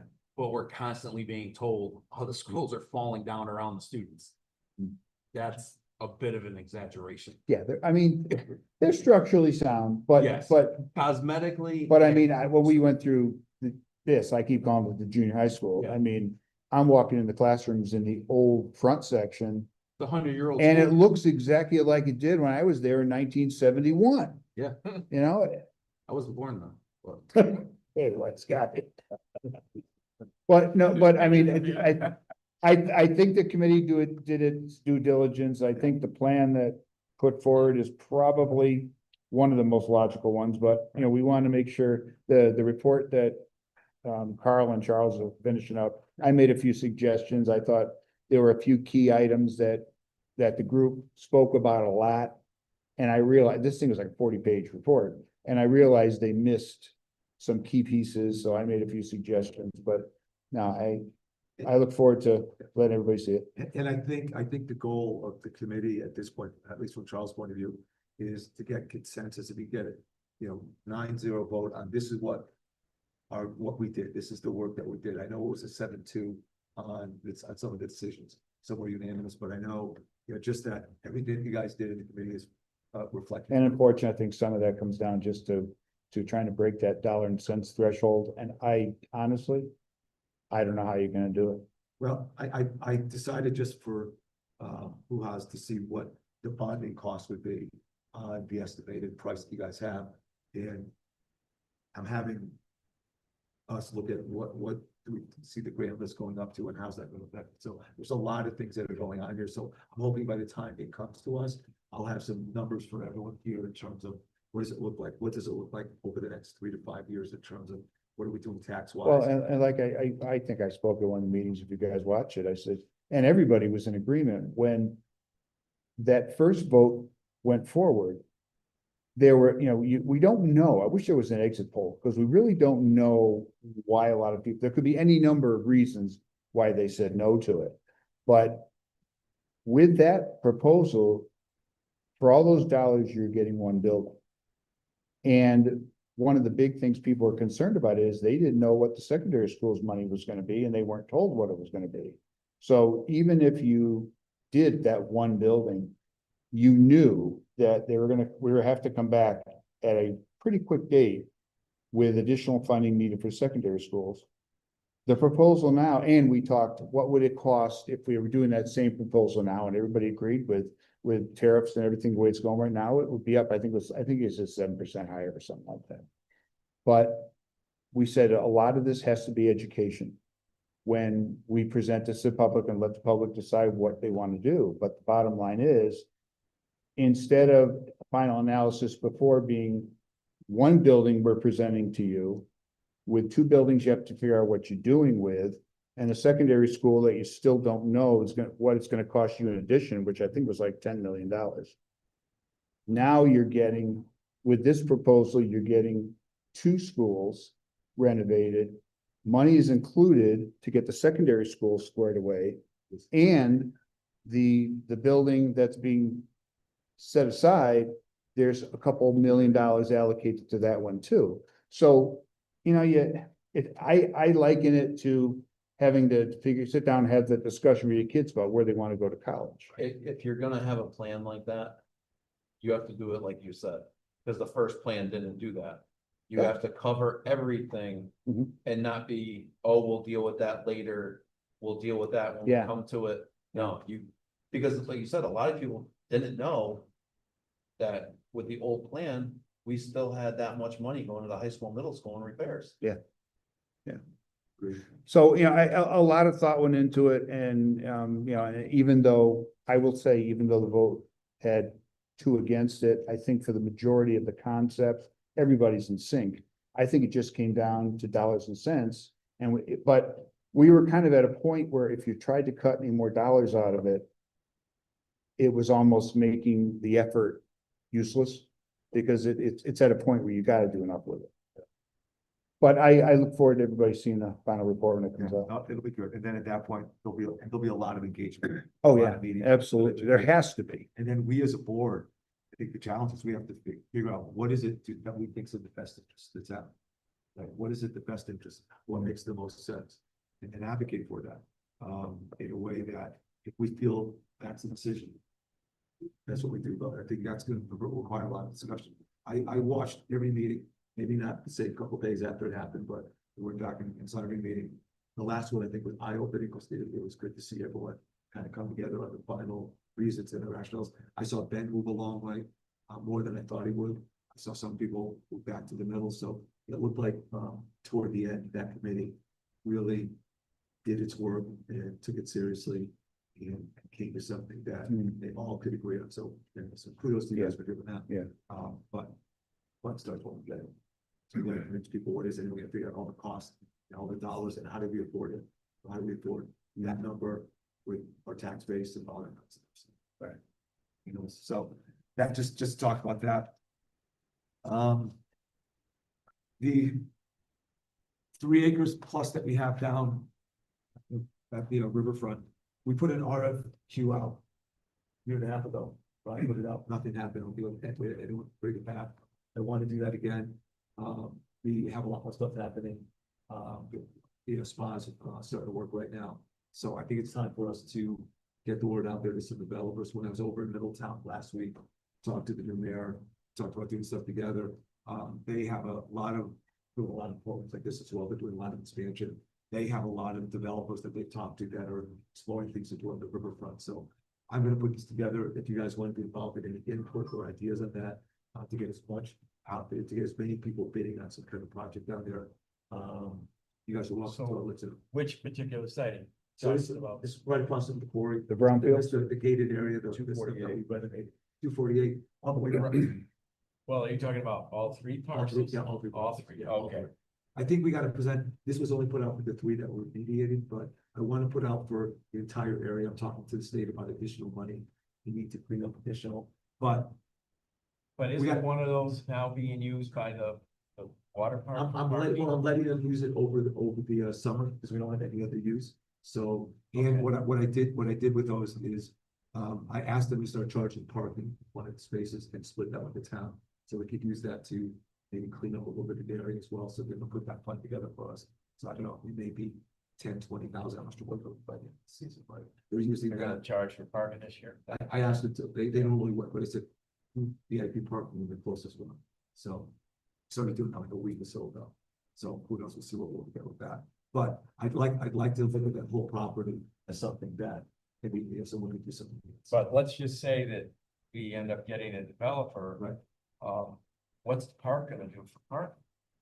He has the rights to the park at the riverfront park. In the contract. Technically, that's his.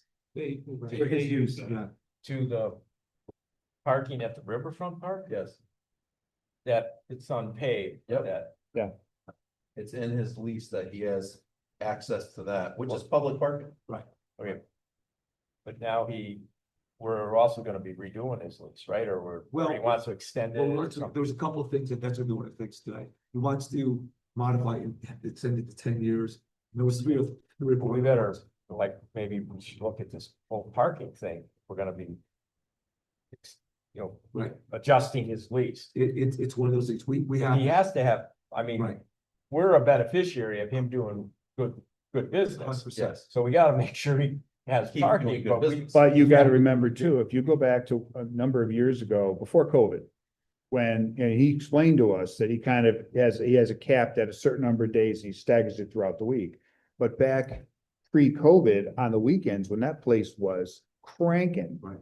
Cars were parked all in that flat area under the Aragoni Bridge. Yes. Cars were parked everywhere. And there still are some of those areas. If he has to, like they do from our Farmington River tubing, if he has to bus them from somewhere, that's what he has to do. But parking becomes a premium now. We've got to look at that because the spa, they want to use that upper parking lot. Right. For their employee parking. They have plenty of spaces. Well, why don't we for all others. have an executive session after our next meeting to Right. talk about Right. both of those things? Right.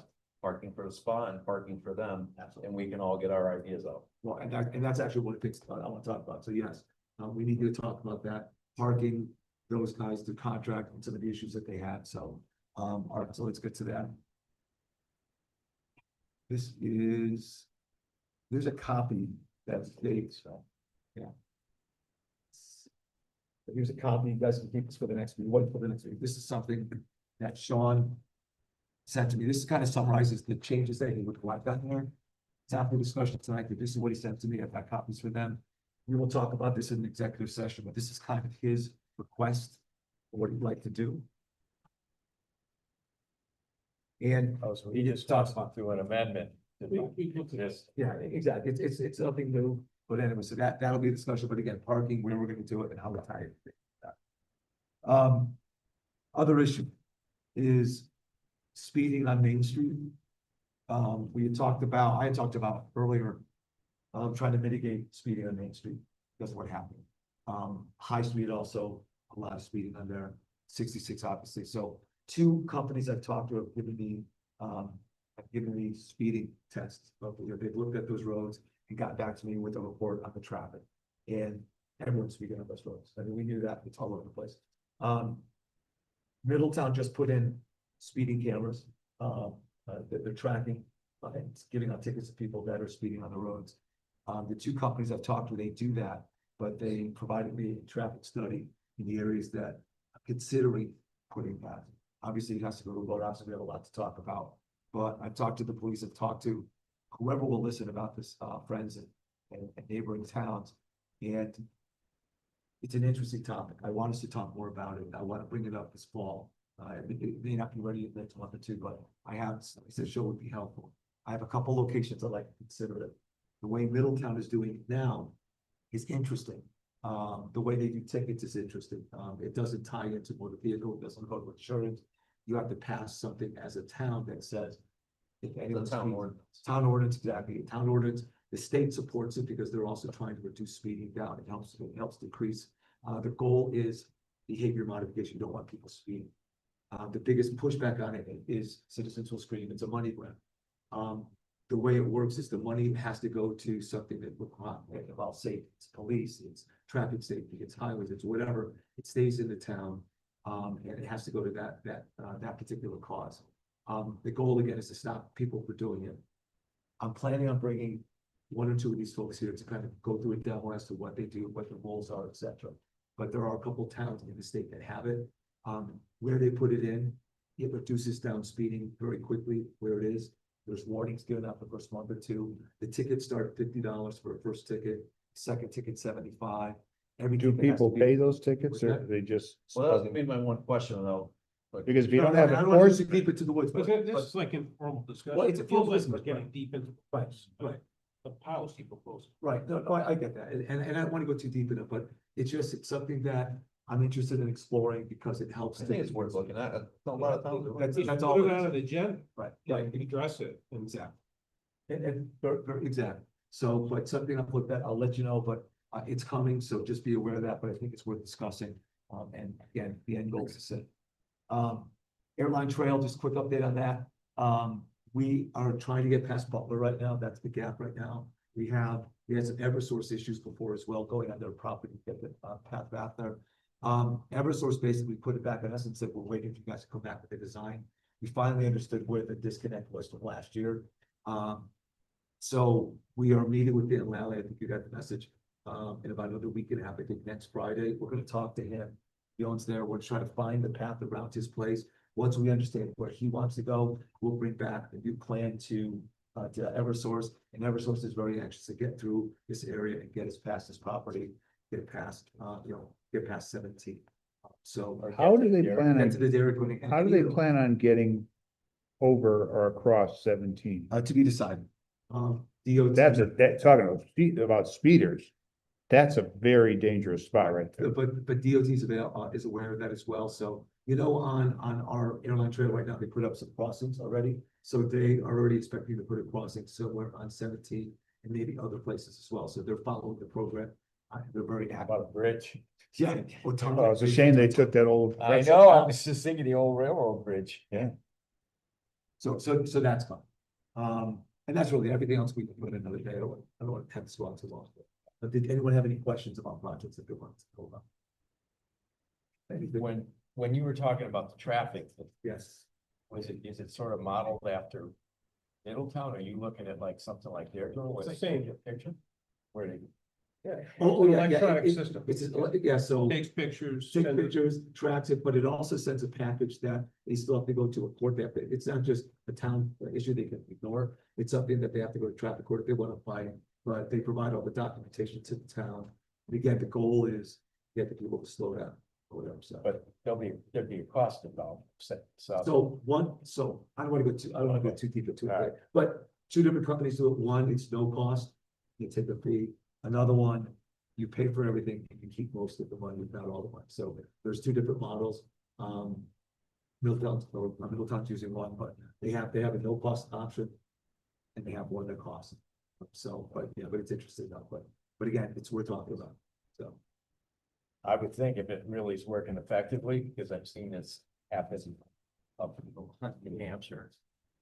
Where they pull people over and they have their 30-mile-an-hour speed limit signs and boy, some of these little towns, people obey the speed limit now. Yeah. So they're not pulling any people over anymore because everybody got religion after a year or two of getting tickets. The police chief in Middletown said that on one of the main roads going through Middletown, they had, I think, 10,000 people that were going faster than should have gone. And this is over 10 miles an hour past the speed limit. That's, then we talk about the ones at 5 or 8. So, and a substantial amount more over the 15 or 20 miles faster than the speed limit. So, so people drive too fast. Yeah, They don't pay attention. that's probably one of them. Honest with you. And that was it. Those are the things I had. We can cover that. So I will set up an executive session to talk about, some.